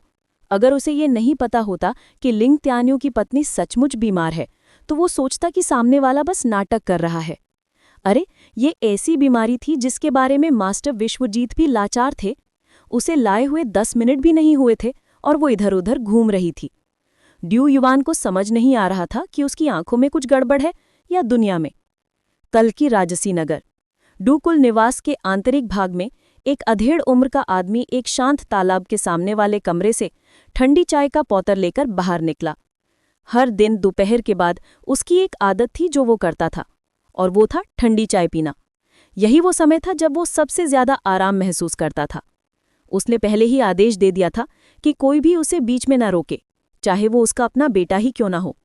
वो कभी कल्की साम्राज्य के डूकुल का एक तेजस्वी प्रतिभावान था, कुल प्रमुख पद का एक गंभीर दावेदार। हालांकि अब वो केवल एक साधारण बुजुर्ग है। डू म्योक्शिवान, डू युआन के पिता। हालांकि एक गंभीर बीमारी के बाद उनकी साधना में भारी गिरावट आ गई थी और बरसों के उत्पीड़न के बाद उनका गुट पहले ही कमजोर हो चुका था। फिर भी उनकी उपस्थिति सम्मान का कारण थी। कोई भी उनके आदेशों की अवहेलना नहीं करता था। कोई भी उनके शांत क्षण को भंग करने का साहस नहीं करता था। अभी भी मैं स्थिति पर एक हद तक नियंत्रण रखता हूं, लेकिन जब मैं मर जाऊंगा तो मेरे उत्तराधिकारी को निश्चित रूप से निष्कासित कर दिया जाएगा। अगर बात यहां तक पहुंचती है तो मुझे पहले युआन को कनबे से निकाल देना चाहिए, वरना मुश्किलें खड़ी हो सकती हैं। आराम कुर्सी पर लेटे हुए उसकी आंखें धीरे से बंद थीं। इस समय उसके शब्दों में अभी भी कुछ दम लग रहा था। ऐसा इसलिए था क्योंकि दूसरे पक्ष ने उसे कनबे के मुखिया पद के लिए खतरा नहीं माना था और उसे खतरा होने दिया था। हालांकि अगर वो मर जाता या उसके ऊपर का पुराना कनबे का मुखिया सेवानिवृत्त हो जाता तो उसका गुट निश्चित रूप से टिक नहीं पाता और इसलिए निश्चित रूप से ढह जाता। बाहरी लोग केवल एक शक्तिशाली कनबे का हिस्सा होने का गौरव और प्रतिष्ठा देखते थे, लेकिन वो भीतर चल रही साजिशों और छल कपट से भरे झगड़ों को नहीं देख पाते थे। ये तीव्रता राज्य महल के भीतर सत्ता के संघर्ष से किसी भी तरह कम नहीं थी। लापरवाही का एक पल भी हमेशा के लिए अपंग और श्रापित होने का कारण बन सकता था। पिताजी, पिताजी, जैसे ही उसका मन शांत हुआ और वो भविष्य के बारे में सोचने लगा, एक घबराई हुई आवाज गूंजी। तभी उसने देखा कि उसका बिगड़ा बेटा उत्तेजित भाव से आ रहा है। क्या मैंने कहा नहीं था कि ऐसे समय में मुझे बीच में न टोको? डू म्योक्शिवान का चेहरा काला पड़ गया। पिताजी। डू युआन एक पल के लिए स्तब्ध रह गया। तभी उसे याद आया कि ये उसके पिता का निजी विश्राम का समय था। बाहर निकलो। ओह! अपने पिता के गुस्से को देखकर ड्यू युआन ने अपने शब्द निगल लिए और वापस बाहर चला गया। 1 मिनट रुको, तुम इतनी बेचैनी से मुझे ढूंढते हुए आ रहे हो, क्या गड़बड़ है? ठंडी चाय की चुस्की लेने के बाद ड्यू म्योक्शिवान का गुस्सा शांत हो गया। कुर्सी पर लेटे हुए उसकी आंखें आधी बंद थी।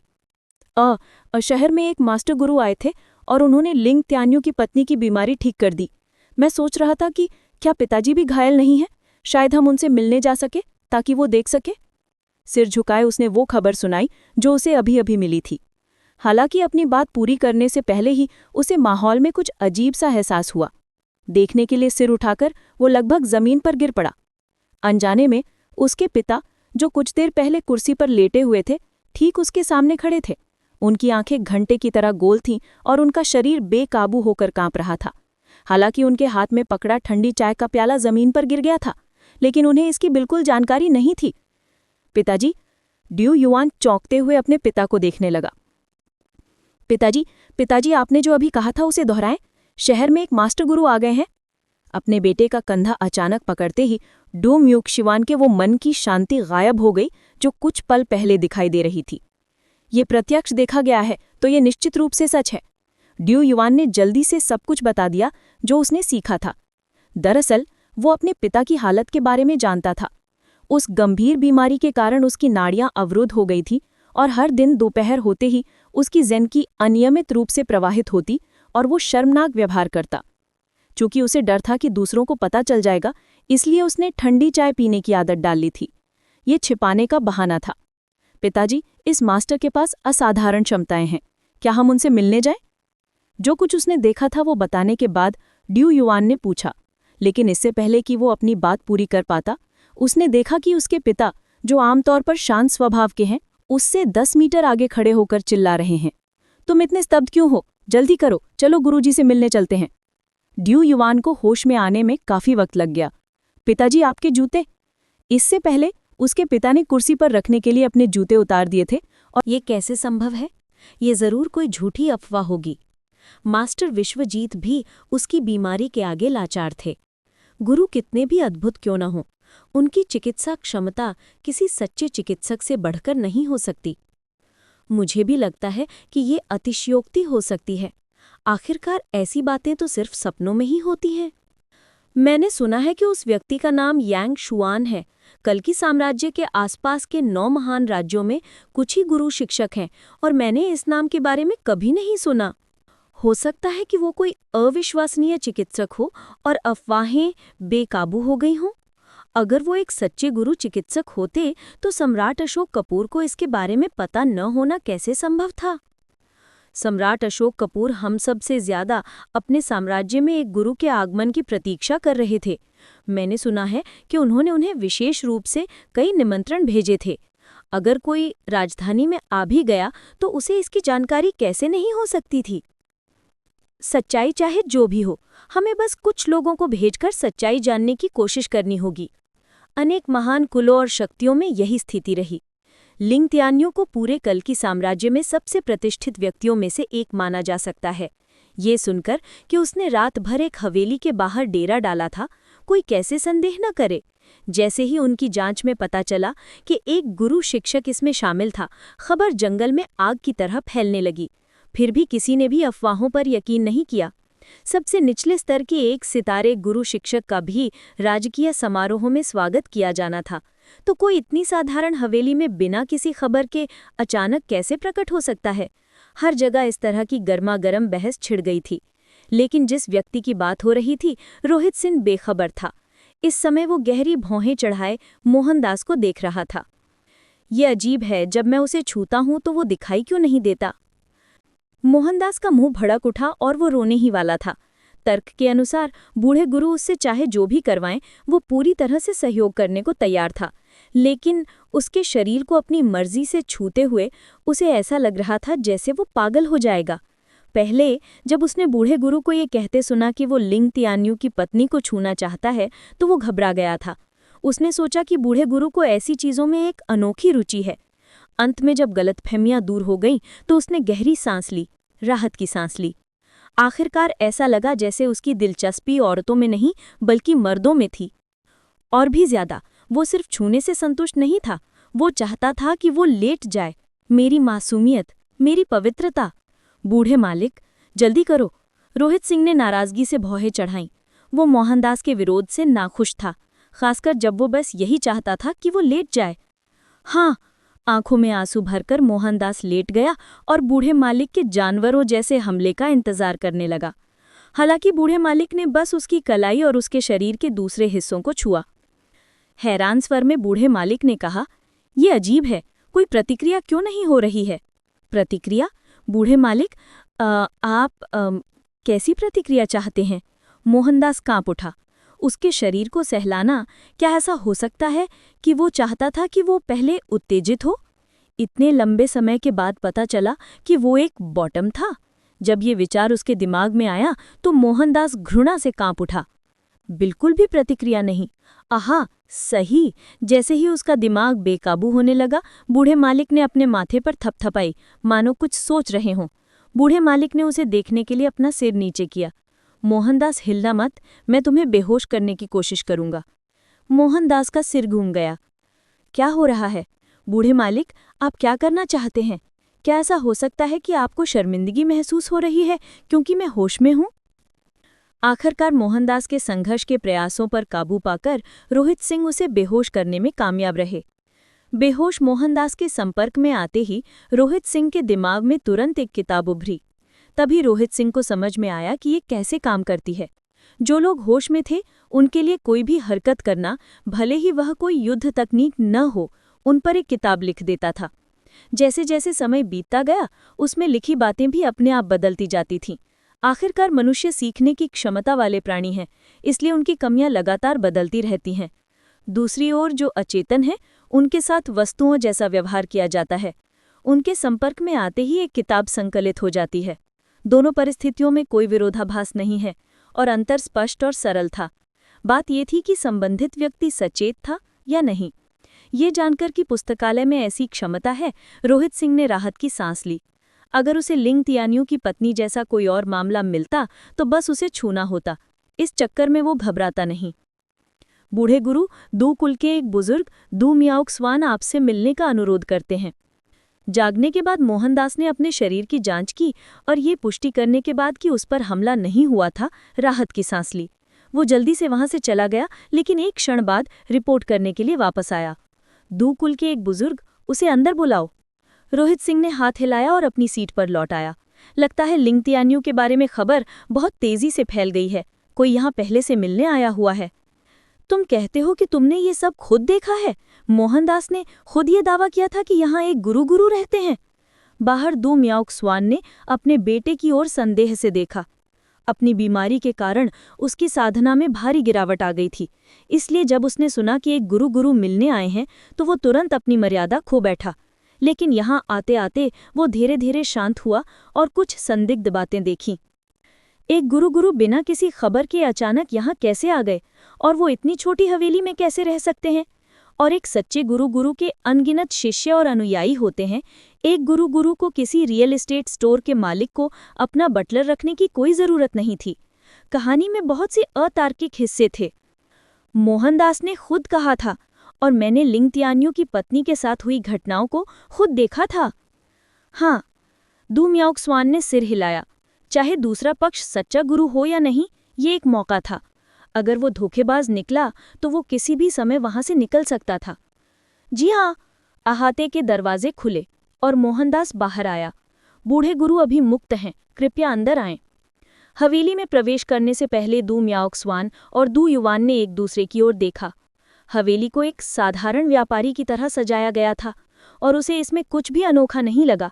दू म्याओक स्वान जितना आगे बढ़ता गया, उसे उतना लगा कि दूसरा पक्ष धोखेबाज हो सकता है। जल्द ही वो मुख्य हॉल में पहुंच गए। बूढ़े गुरु, ये एल्डर दू म्याओक स्वान और इनके बेटे दू युवान हैं, मोहनदास ने कहा। रोहित सिंह ने मुड़कर कहा, कृपया बैठ जाइए।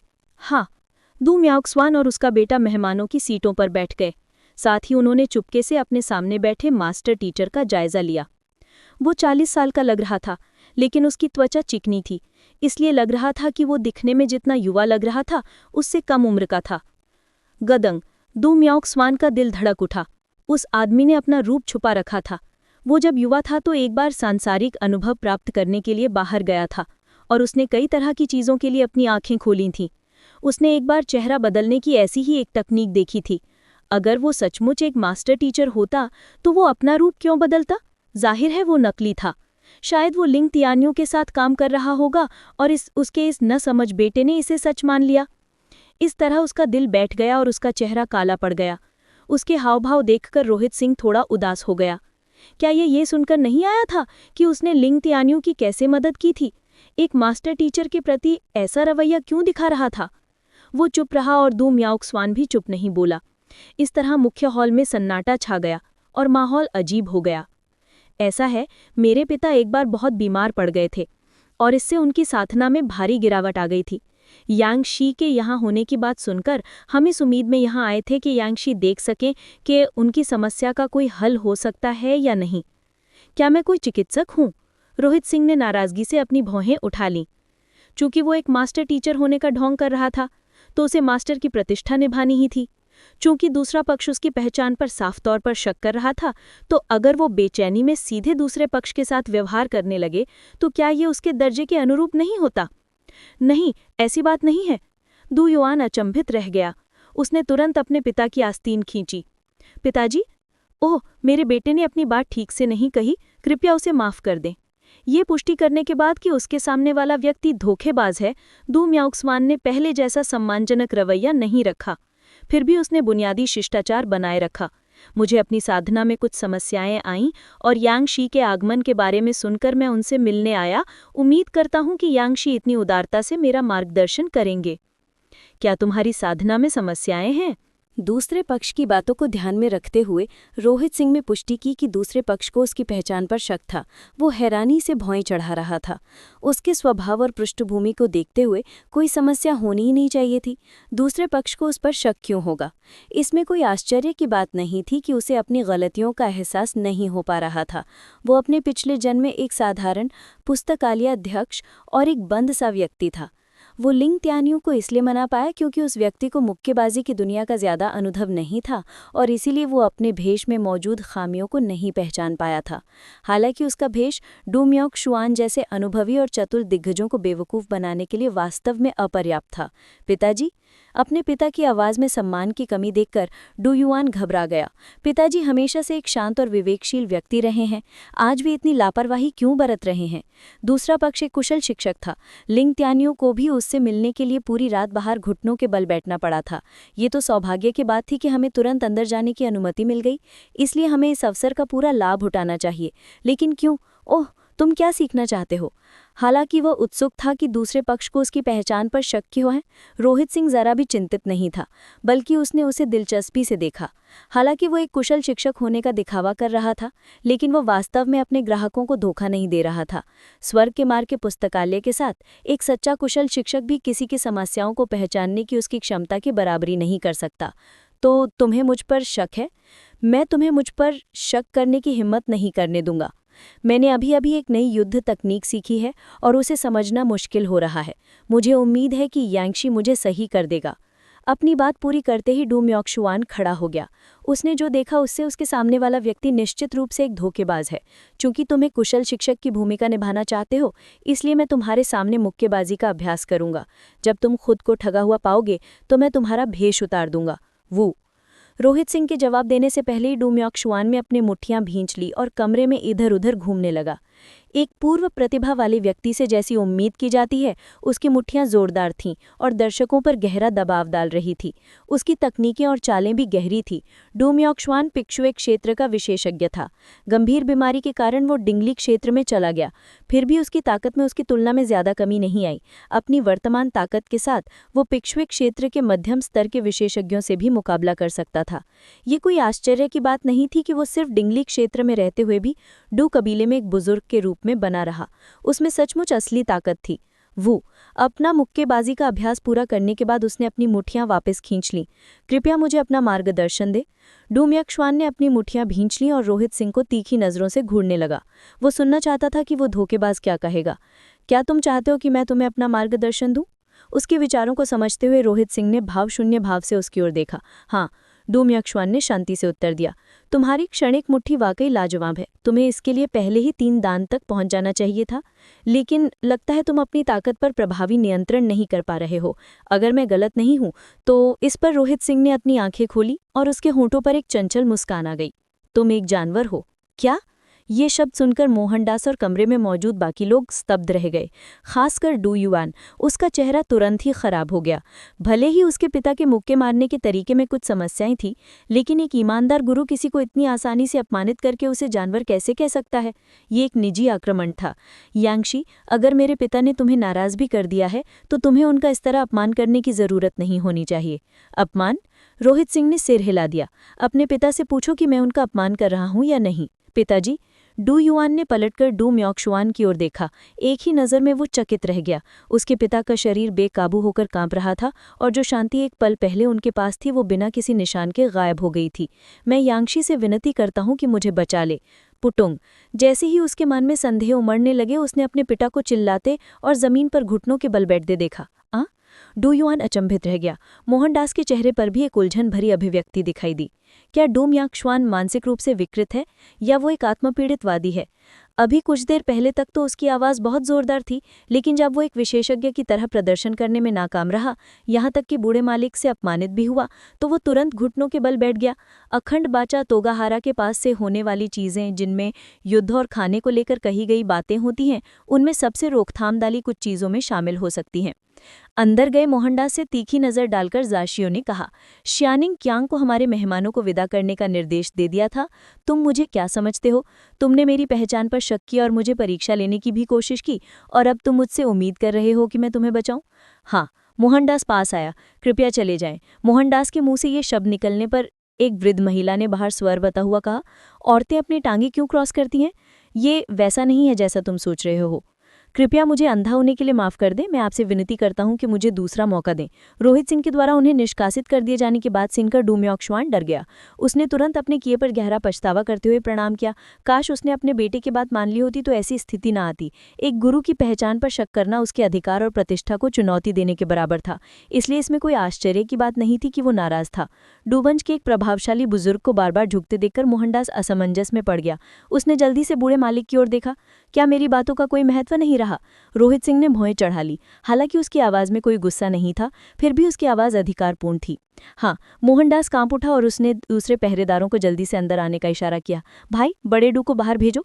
आदेश सुनकर कुछ पहरेदार तेजी से वहां पहुंचे। बड़े डू, आप कृपया बाहर जाएं। कुछ पहरेदार आगे बढ़े। पिताजी। डू युआन अभी तक स्थिति को समझ नहीं पा रहा था। यांगशी के द्वारा जानवर की तरह अपमानित किए जाने पर उसके पिता को गुस्सा क्यों नहीं आया, बल्कि उन्होंने घुटनों के बल बैठकर बचाने की भीख भी क्यों मांगी।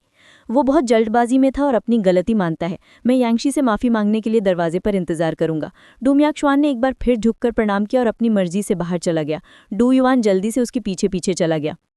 जैसे ही वो दरवाजे से गुजरा, वो महल के सामने सड़क के बीचों बीच घुटनों के बल गिर गया, बिना हिले डुले।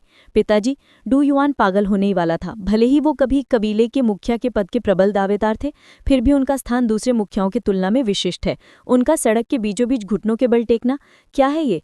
क्या इसलिए कि दूसरे पक्ष ने उन्हें जानवर कहा था? क्या ऐसा हो सकता है कि पिताजी सचमुच एक आत्मपीड़ितवादी हैं? तुम भी घुटनों के टेक दो। इससे पहले कि वो स्थिति को पूरी तरह समझ पाता, उसने अपने बगल से डू म्याक्सुआन की ठंडी आवाज सुनी। पिताजी, डू युआन ने दांत पीस लिए। मुझे समझ नहीं आ रहा।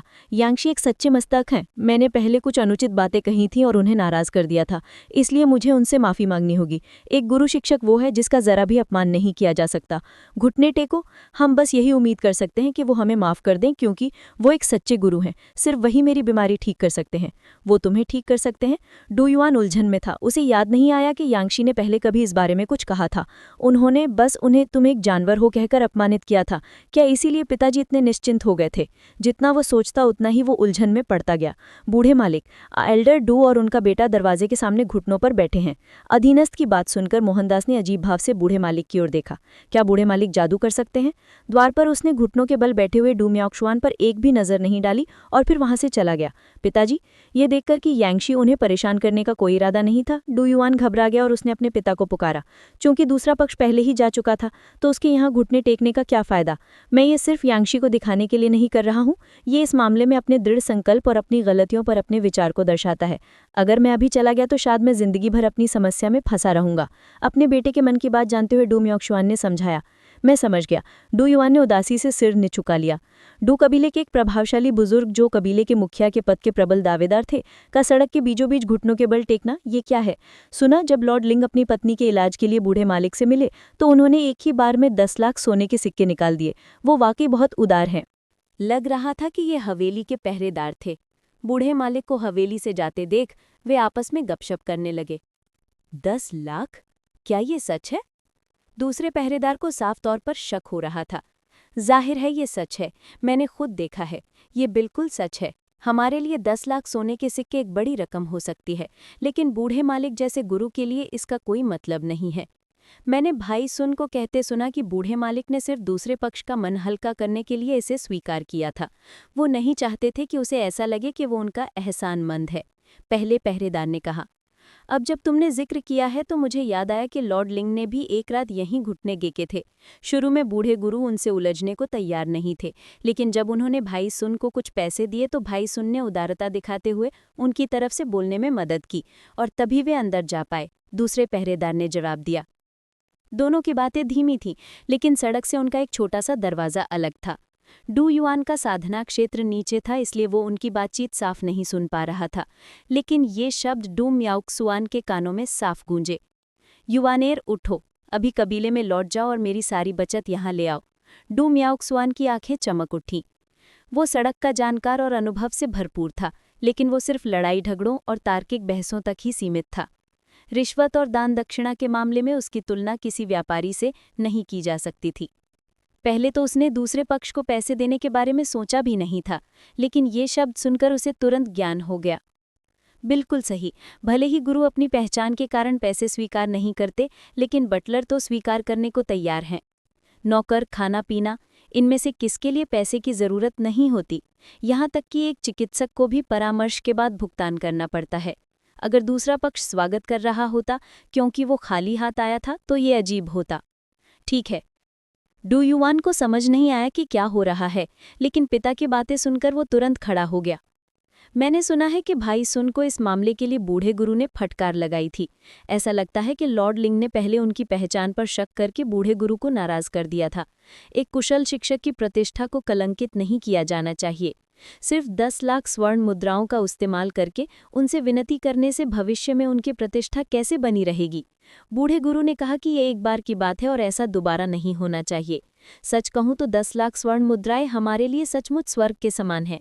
फिर भी बूढ़े गुरु के लिए ये विनती करने के लायक भी नहीं थी। पहला पहरेदार बोला।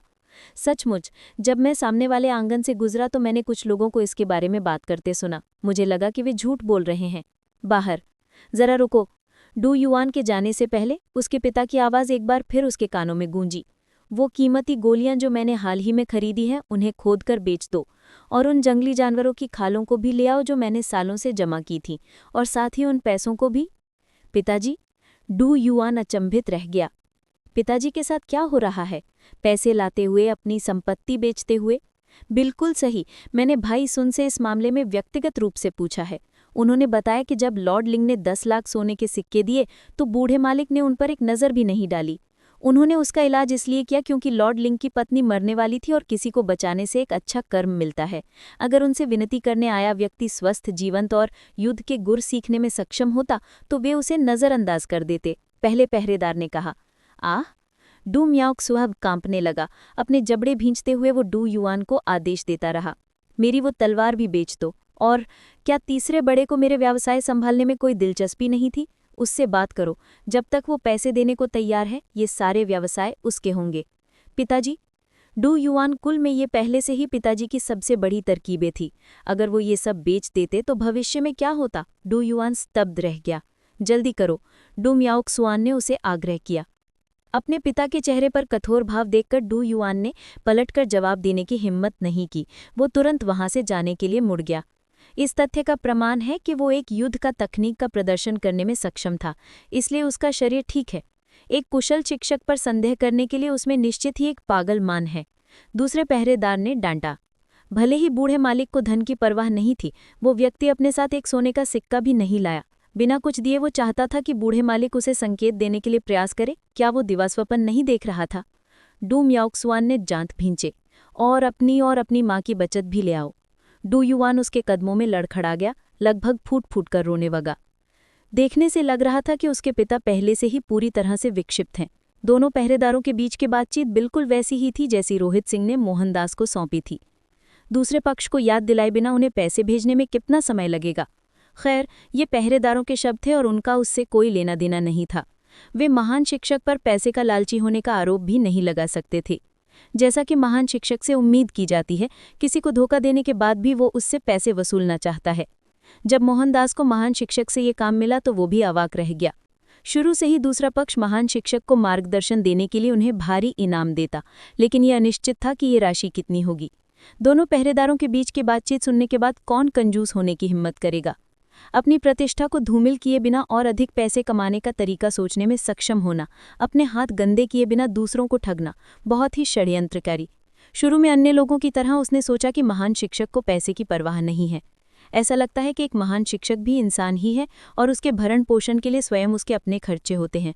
निवास से निकलकर एक सुनसान गली में भागते हुए रोहित सिंह ने अपना भेष पूरी तरह उतार दिया। पूरा दिन भेष धारण करना थका देने वाला था। गिल्ड को मरीडियन कायाकल्पन गोली और शरीर पोषण द्रव्य समाधान तैयार करना चाहिए। मुझे पहले उन्हें रिद्धि शर्मा और सुमिर राठौर के लिए लाना चाहिए। धन कमाने के लिए गुरु शिक्षक का वेश धारण करने का उसका उद्देश्य यही था।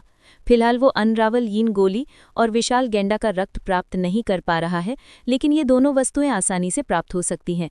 औषधालय गिल्ड में प्रवेश करते ही दोनों वस्तुएं वास्तव में तैयार थीं। बाकी दो के लिए गिल्ड नेता ओयांग ने पहले ही एक आवेदन भेज दिया है और मुख्यालय इसे किसी अन्य शाखा से भेजेगा। औषधालय गिल्ड सभी बड़े राज्यों में पाए जाते हैं। कल की साम्राज्य के पास ऐसी गोलियां और खजाने नहीं थे, इसका मतलब ये नहीं था कि दूसरे साम्राज्यों के पास नहीं थे। अगर वे मुख्यालय को अनुरोध भेजते तो सामान समीपवर्ती राज्य से स्टॉक में पहुंचाया जाता। इस तरह सामान पहुंचाने की प्रक्रिया तेज हो जाती, वरना मुख्यालय यहाँ से कितनी दूर है, यहाँ लाने के लिए 10 दिन भी कम है। 10 लाख की जमानत देकर वे दोनों वस्तुएं सफलतापूर्वक प्राप्त कर लीं। ठीक है गिल्ड नेता ओयांग, क्या आपके पास ब्रीथ फॉर्जिंग पिल्स हैं? क्या आप मुझे कुछ ला सकते हैं? दोनों वस्तुओं को अपनी स्टोरेज रिंग में रखने के बाद रोहित सिंह ने पूछा। ब्रीथ फॉर्जिंग पिल्स फाइटर एक बॉडी रिफाइनमेंट लोग के प्रारंभकों के लिए अत्यंत उपयोगी है। अगर रिद्धि शर्मा और बाकी इसे खा लें तो उनकी प्रशिक्षण गति में काफ़ी वृद्धि होनी चाहिए। मैंने पहले भी इनमें से काफ़ी गोलियां बनाई थीं और मेरे पास अभी भी कुछ बची हैं। मैं इन्हें तुरंत आपको दे सकता हूं। गिल्ड नेता ओयांग मुस्कुराए और 2 जेड की बोतलें आगे बढ़ा दी। जेड की बोतल पाकर उन्होंने उनके अंदर देखा तो पाया कि हर बोतल में दर्जनों गोलियां थीं। रोहित सिंह समझ गए कि सामने वाला अपनी सद्भावना व्यक्त कर रहा है और उसे अस्वीकार करना अच्छा नहीं लग रहा था। इसलिए उन्होंने सिर हिलाकर उसे स्वीकार कर लिया। हालांकि ब्रीथ फॉर्जिंग पिल की क्वालिटी बहुत अच्छी नहीं थी, फिर भी ये ग्रीड 1 की गोली थी। प्रत्येक की कीमत 10,000 थी। फिर भी गिल्ड नेता ओयांग ने एक ही बार में दर्जनों गोलियां उदारता से बांट दी। अगर कोई अन्य 1 स्टार वाला औषधालय होता, भले ही वे दोस्त ही क्यों न होते, उनके लिए इतना उदार होना असंभव था। लेकिन रोहित सिंह वाकई अद्भुत थे। वे अपनी बातों से बाकी सभी औषधालय वालों को टक्कर दे सकते थे, और चाहे वो गोली बनाने की बात हो, जड़ी बूटियां हो, लगभग हर पहलू में वे निपुण थे। जैसे गोली विवाद में उन्हें हराने का कोई रास्ता ही न हो, जिससे पीछे रहे सभी अवाक रह गए। केवल इसी क्षमता पर भरोसा करके यदि उसे पर्याप्त समय मिले तो वो निश्चित रूप से अविश्वसनीय ऊंचाइयों तक पहुंच सकता है। सद्भावना का ये भाव एक तरह से भविष्य के लिए निवेश था। श्वास बनाने वाली गोलियां रखने के बाद रोहित सिंह को अचानक कुछ याद आया और उसने पूछा, गिल्ड नेता ओयांग, क्या आपको ऐसी कोई जगह पता है जहां भाला विद्या पर गुप्त नियम पुस्तिकाएं मिलती हैं? रिद्धि शर्मा के पास शरीर पोषण करने वाली औषधि थी, जबकि सुमिर राठौर के पास मरीडियन काया कल्पन गोली थी। अनरावल यिन गोली और कोलोसस राइनोसेरस रक्त अभी तक नहीं आया। लेकिन जब डूई मलिक और दिलेर खान इसे खाकर अपने शरीर को जागृत करेंगे तो उनकी साधना का क्षेत्र निश्चित रूप से उल्लेखनीय रूप से ऊंचा उठ जाएगा। अपने 5 शिष्यों में से उसके पास केवल शक्ति भाटी के लिए ही उपाय की कमी थी। शक्ति भाटी भाला विद्या में पारंगत था और रामप्रकाश ने प्रतिद्वंदी के रूप में किसी ऐसे व्यक्ति की तलाश की थी जो उससे भी अधिक कुशल हो। यदि वे कुछ प्रभावशाली चालें नहीं खोजता तो वह संभवतः सबसे कमजोर कड़ी बन सकता है। उसने शिक्षक के संग्रह मंडप में किताबें देखी थीं और वहां युद्ध तकनीकों पर कुछ किताबें थीं, लेकिन भालों से संबंधित बहुत कम। यही कारण था कि सौरभ शर्मा शिक्षक इतने लोकप्रिय थे। असंख्य भाला विद्यार्थी उनके नाम की प्रशंसा में अकादमी में आवेदन करने आते थे। जाहिर है, दिमाग में सिर्फ संगीत के आधार पर भाला विद्या सिखाना इतना आसान नहीं था। सभी भाला विद्यार्थी पहले कठिन प्रतियोगिता से गुजरते थे, तब जाकर वो कवि निकला करते थे। वे सूची में महत्वपूर्ण रूप से ऊपर जाते और फिर भाला विद्या के उत्तीर्ण विद्यार्थी के रूप में उन्हें पुरस्कार मिला करता था। गुरु शिक्षक होने के बाद गुरु शिक्षकों को दूसरों को शारीरिक प्रशिक्षण देना पड़ता था। उसके बिना तुरंत अतिरेक अपना शरीर को समर्पित करना उनके लिए कठिन हो जाता था। युद्ध कला विभाग में शास्त्रों का एक संग्रह मंडप है और वहां भाला विद्या की काफ़ी किताबें मिल सकती हैं। सौरभ सिंह जैसा प्रशिक्षक, जो हमेशा युद्ध कला और भाले में विशेषज्ञ रहा है, वो महानतम कुशल तरतीबों के साथ किसी भी व्यक्ति को पीछे छोड़ सकता है। ऐसा कुछ वो पार नहीं कर सकता। और जाहिर है, पूरे शहर में सबसे लोकप्रिय जिंजोवा होंग यन अब भी वे सारे युद्ध प्रशिक्षक सबसे आगे खड़ी थी। तुम कुछ संकेत चाहते हो? वो हंसा। तोड़कर फिट करना पड़ता है। चूंकि सौरभ शर्मा रॉबिन दुबे को रामप्रकाश को दे पाए थे, इसलिए दोनों के बीच एक असाधारण रिश्ता जरूर रहा होगा। ऐसे में उनके लिए उनसे भाला बनाने की विधि पूछने जाना कोई व्यावहारिक विकल्प नहीं था। साथ ही उन्हें भाले के बारे में कुछ भी पता नहीं था, इसलिए वो केवल ये जानने के लिए ही पूछ सकते थे कि क्या राजधानी में भाला विद्या पर कोई गुप्त नियमावली बिकती है। भाला विद्या पर गुप्त नियमावली? क्या आप भाला विद्या सीखना चाहते हैं? संघ के नेता ने रोहित सिंह को आश्चर्य से देखा। समाज में औषधालयों का बहुत सम्मान होता है। गोली बनाने की विधि सीखने के बजाय आप भाला विद्या क्यों सीख रहे हैं? उफ, रोहित सिंह ने सिर हिलाया। तलवारबाजी की तुलना में भालाबाजी अपेक्षाकृत कम है और इसे सीखने वाले लोग काफ़ी कम हैं। और भी कम लोग इस कला में निपुण हो पाते हैं। मैं तो बस एक से परिचित हूँ। उसकी पारिवारिक विरासत भाले की है और उसके कौशल अविश्वसनीय रूप से शक्तिशाली और गहन है। वो अपनी भालाबाजी के लिए प्रसिद्ध है, पूरी राजधानी को देखते हुए भी। जयवीर कुमार ने अपनी दाढ़ी सहलाई और हंसा। ओह, क्या तुम मुझे उससे सीखने के लिए ला सकते हो? रोहित सिंह की आंखें चमक उठी। ये व्यक्ति अक्सर अपने घर में ही छिपा रहता है, बाहरी लोगों से कम ही मिलता है और दूसरों को अपनी भालाबाजी आसानी से नहीं सिखाता। हालांकि मैं उसका अच्छा दोस्त हूँ, इसलिए शायद वो मुझे ये एहसान बेच दे। जयवीर कुमार ने कहा, तो मैं इसके लिए गिल्ड लीडर ओयांग को परेशान करूंगा। ये जानते हुए कि दूसरा पक्ष संबंध बनाने की कोशिश कर रहा है, रोहित सिंह ने सिर हिलाया और मन ही मन तय किया कि जब भी मौका मिलेगा वो उसे दवाइयां बनाने में मदद करेगा। चलो, मैं तुम्हें अपने इस पुराने दोस्त से मिलवाता हूँ। ये देखकर कि दूसरे व्यक्ति ने उसकी मंशा समझ ली है, जयवीर कुमार ने संतुष्टि से सिर हिलाया। औषधालय संघ से निकलने के बाद दोनों लगभग 1 घंटे तक पैदल चले और फिर एक निवास पर पहुंचे। चूंकि जयवीर कुमार निवास के स्वामी के अच्छे दोस्त थे, इसलिए पहरेदारों ने उनका रास्ता नहीं रोका और वे आसानी से निवास में प्रवेश कर गए। संघ के नेता ओयांग, कृपया एक क्षण रुकिए, मेरे पुराने स्वामी अभी प्रशिक्षण ले रहे हैं, वे थोड़ी देर में बाहर आ जाएंगे। बटलर उन्हें एक छोटे से गजेबो में ले गया और कहा, प्रशिक्षण पूरा होने के बाद उन्हें मुझे ढूंढना ठीक रहेगा। गिल्ड लीडर ओयांग दूसरे पक्ष की आदतों से वाकिफ थे और उन्होंने हाथ से इशारा करके दिखाया कि उन्हें इससे कोई फर्क नहीं पड़ता। फिर उन्होंने रोहित सिंह को इशारा किया, राजा रोहित, आइए और बैठिए। ठीक है। रोहित सिंह बैठ गए और आसपास का जायजा लिया। आंगन बड़ा था और नवीनीकरण सादा लेकिन सुंदर था, जिससे एक शांत वातावरण बना हुआ था। पूरे आंगन में कोई नौकर या परिचारिका नजर नहीं आ रही थी। ऐसा लग रहा था कि घर का मालिक कोई फिजूल खर्च इंसान नहीं था। मेरे दोस्त का नाम वांगचोंग है। हमारी मुलाकात 20 साल से भी पहले हुई थी और उन्होंने जिंदगी भर भाला चलाने में ही अपना समय बिताया है। भाला चलाने के मामले में वो निश्चित रूप से पूरे कल्की साम्राज्य के शीर्षस्थ व्यक्तियों में से एक है। सम्राट अशोक कपूर ने तो एक बार उनकी भाला चलाने की कला की बेजोड़ तारीफ की थी। अविश्वसनीय। रोहित सिंह हमेशा उन लोगों के प्रति सम्मान रखते थे जो अपने पेशे के शिखर तक पहुंचने में सक्षम थे। चाहे कोई भी पेशा हो, हजारों हजार लोगों के बीच उभर कर आना उनके दृढ़ निश्चय और प्रतिभा का परिचायक था। बूढ़े ओयांग, क्या तुम मेरी पीठ पीछे मेरी बुराई कर रहे हो? उनकी बातचीत के बीच में ही एक तेज आवाज सुनाई दी। तभी एक बुजुर्ग बढ़े हुए कदमों से वहां आया। हालांकि वो 50 के आसपास का लग रहा था, फिर भी उसका शरीर ताकत से भरा हुआ लग रहा था, मानो उसमें असीमित ऊर्जा हो। उसने ट्रेनिंग गाउन पहना हुआ था और एक हाथ में भाला थामे हुए था। जैसा कि बटलर ने कहा था, वो शायद अपनी ट्रेनिंग के बीच में ही बिना कपड़े बदले आ गया था। तुम्हारे पीछे बुराई कर रहे हूँ? मैं इतना बोर नहीं हूँ कि ऐसा करूँ। जयवीर कुमार मुस्कुराते हुए खड़ा हो गया। उनके लहजे से रोहित सिंह समझ गया कि वे गहरे दोस्त थे। यही तो है, आज तुम्हें मुझे ढूंढने का समय कैसे मिला? वांगचोंग गजेबो में गया और उसकी नज़र रोहित सिंह पर पड़ी। हैरान होकर उसने पूछा, क्या ये तुम्हारा जूनियर है? खांसी खांसी। जयवीर कुमार की चाय लगभग थूक ही दी। उसके चेहरे पर एक अजीब सा भाव आ गया। अरे, ये तो मेरा जूनियर है। मैं इसकी खुशामद करना चाहता हूँ ताकि ये मुझे दवाइयाँ बनाने में मदद कर सके। तुमने ये कहकर कि ये मेरा जूनियर है, मेरी सारी मेहनत पर पानी फेर दिया। रोहित सिंह की तरफ चुपके से एक नज़र डाली और ये सुनिश्चित किया कि वो नाराज नहीं है, तो उसने राहत की सांस ली।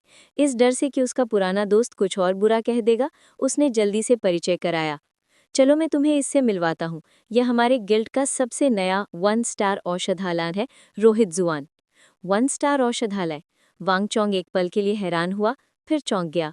जयवीर कुमार का पुराना दोस्त होने के नाते वो अच्छी तरह जानता था कि औषधालय की परीक्षा कितनी कठिन होती है। दूसरे पक्ष की उम्र देखकर उसे शुरुआत में लगा कि रोहित सिंह जयवीर कुमार का जूनियर है। उसे ये ख्याल ही नहीं आया कि वो एक आधिकारिक औषधालय है। ये उसके लिए अकल्पनीय था। बगल में बैठा बटलर भी हैरान था। सिर्फ इतना ही नहीं, औषधालय रोहित को गोली विवाद के जरिए पदोन्नति मिली। अकेले उसने 10 औषधालय अवाक रह गए। गोली बनाने के क्षेत्र में पूरी राजधानी में उससे ज्यादा जानकार एक भी नहीं है।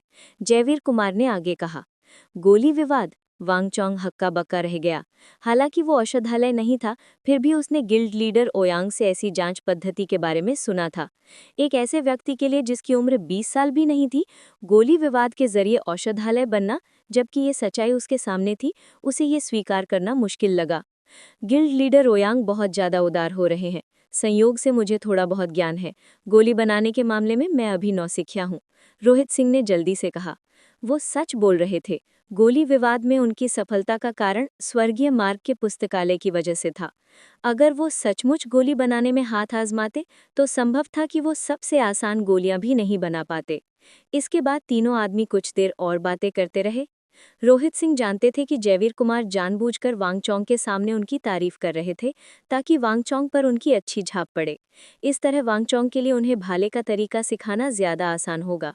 दरअसल इस मजाक के बाद जयवीर कुमार मुस्कुराए और कहा, दरअसल मेरे पास आपको परेशान करने के लिए कुछ है। ओह! वांगचोंग ने जयवीर कुमार की ओर देखा। ऐसा ही है। औषधालय डॉक्टर रोहित भाले के तरीके की बहुत सराहना करते हैं। अगर भाई वांग के पास समय हो तो आप दोनों विचारों का आदान प्रदान कर सकते हैं। ओह, तो औषधालय रोहित भी भाला चलाने में माहिर है? ये तो बहुत अच्छी बात है। ये शब्द सुनकर वांगचोंग की आंखें उत्साह से चमक उठी। वो भाला चलाने का दीवाना था और दूसरे भाला विशेषज्ञों के साथ मुकाबला करना उसे बहुत पसंद था।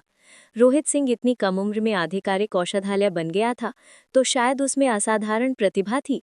उसके साथ मुकाबला करने के लिए वो उत्साहित क्यों न होता।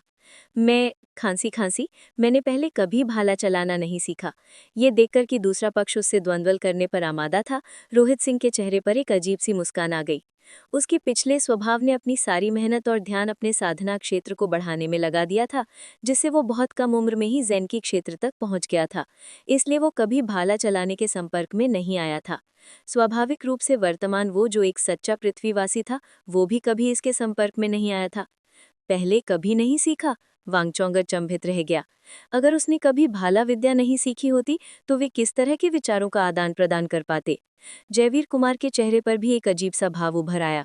ये सुनकर कि रोहित सिंह भाला विद्या सीखना चाहता है, उसने सोचा कि कम से कम उसे इस कला का एक निश्चित स्तर तो पता है।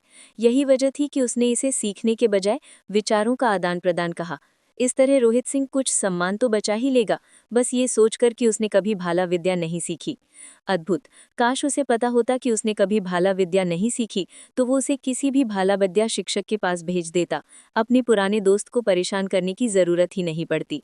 हालात ऐसे हैं कि मेरा एक शिष्य भाला विद्या सीखना चाहता है, इसलिए मैं अभी कुछ चालें सीखकर उसे सिखाना चाहता हूँ। अभी कुछ चालें सीखूं? किसी और को सिखाऊं? वांगचोंग पीछे की ओर लड़खड़ा गया और आश्चर्य से लगभग बेहोश हो गया। क्या तुम मजाक कर रहे हो? कहावत है, लाठी से 1 महीना, कृपाण से 1 साल और भाले से पूरी जिंदगी। अनगिनत लोगों ने बचपन से ही भाला विद्या सीखी, लेकिन जीवन भर सच्चे दीक्षा प्राप्ति में असफल रहे। तुमने तो जरा भी नहीं सीखा, फिर भी अपने शिष्यों को उलझाने की कोशिश करते हो। क्या तुम बहुत ज्यादा दुस्साहसी नहीं हो रहे, या तुम्हें लगता है कि भाला विद्या आसान है? एक पल में वांगचोंग का चेहरा काला पड़ गया। उसकी रोहित सिंह के बारे में जो अच्छी धारणा थी वो टूट गई। वो जीवन भर भाले की कला का अभ्यास करता रहा था और भाले को अपने जीवन का अनिवार्य हिस्सा मानता था। जब दूसरे उसकी कला को तुच्छ मानते थे तो उसे बहुत बुरा लगता था। फिर भी इस आदमी ने इसके बारे में एक शब्द भी नहीं सीखा था, लेकिन अपने शिष्यों को उलझाने की कोशिश कर रहा था। ये तो सचमुच भाले की कला का अपमान था। तो दोस्तों, कहानी यहीं खत्म होती है, लेकिन हमारी दोस्ती अब शुरू हुई है। अगर मजा आया हो तो लाइक दबा दो, वरना बिल्ली चूहे का पीछा करते करते आपके घर पहुंच जाएगी। और हाँ, सब्सक्राइब करना मत भूलना, नहीं तो अगली कहानी का पार्ट 2 सिर्फ सपने में ही देख पाओगे।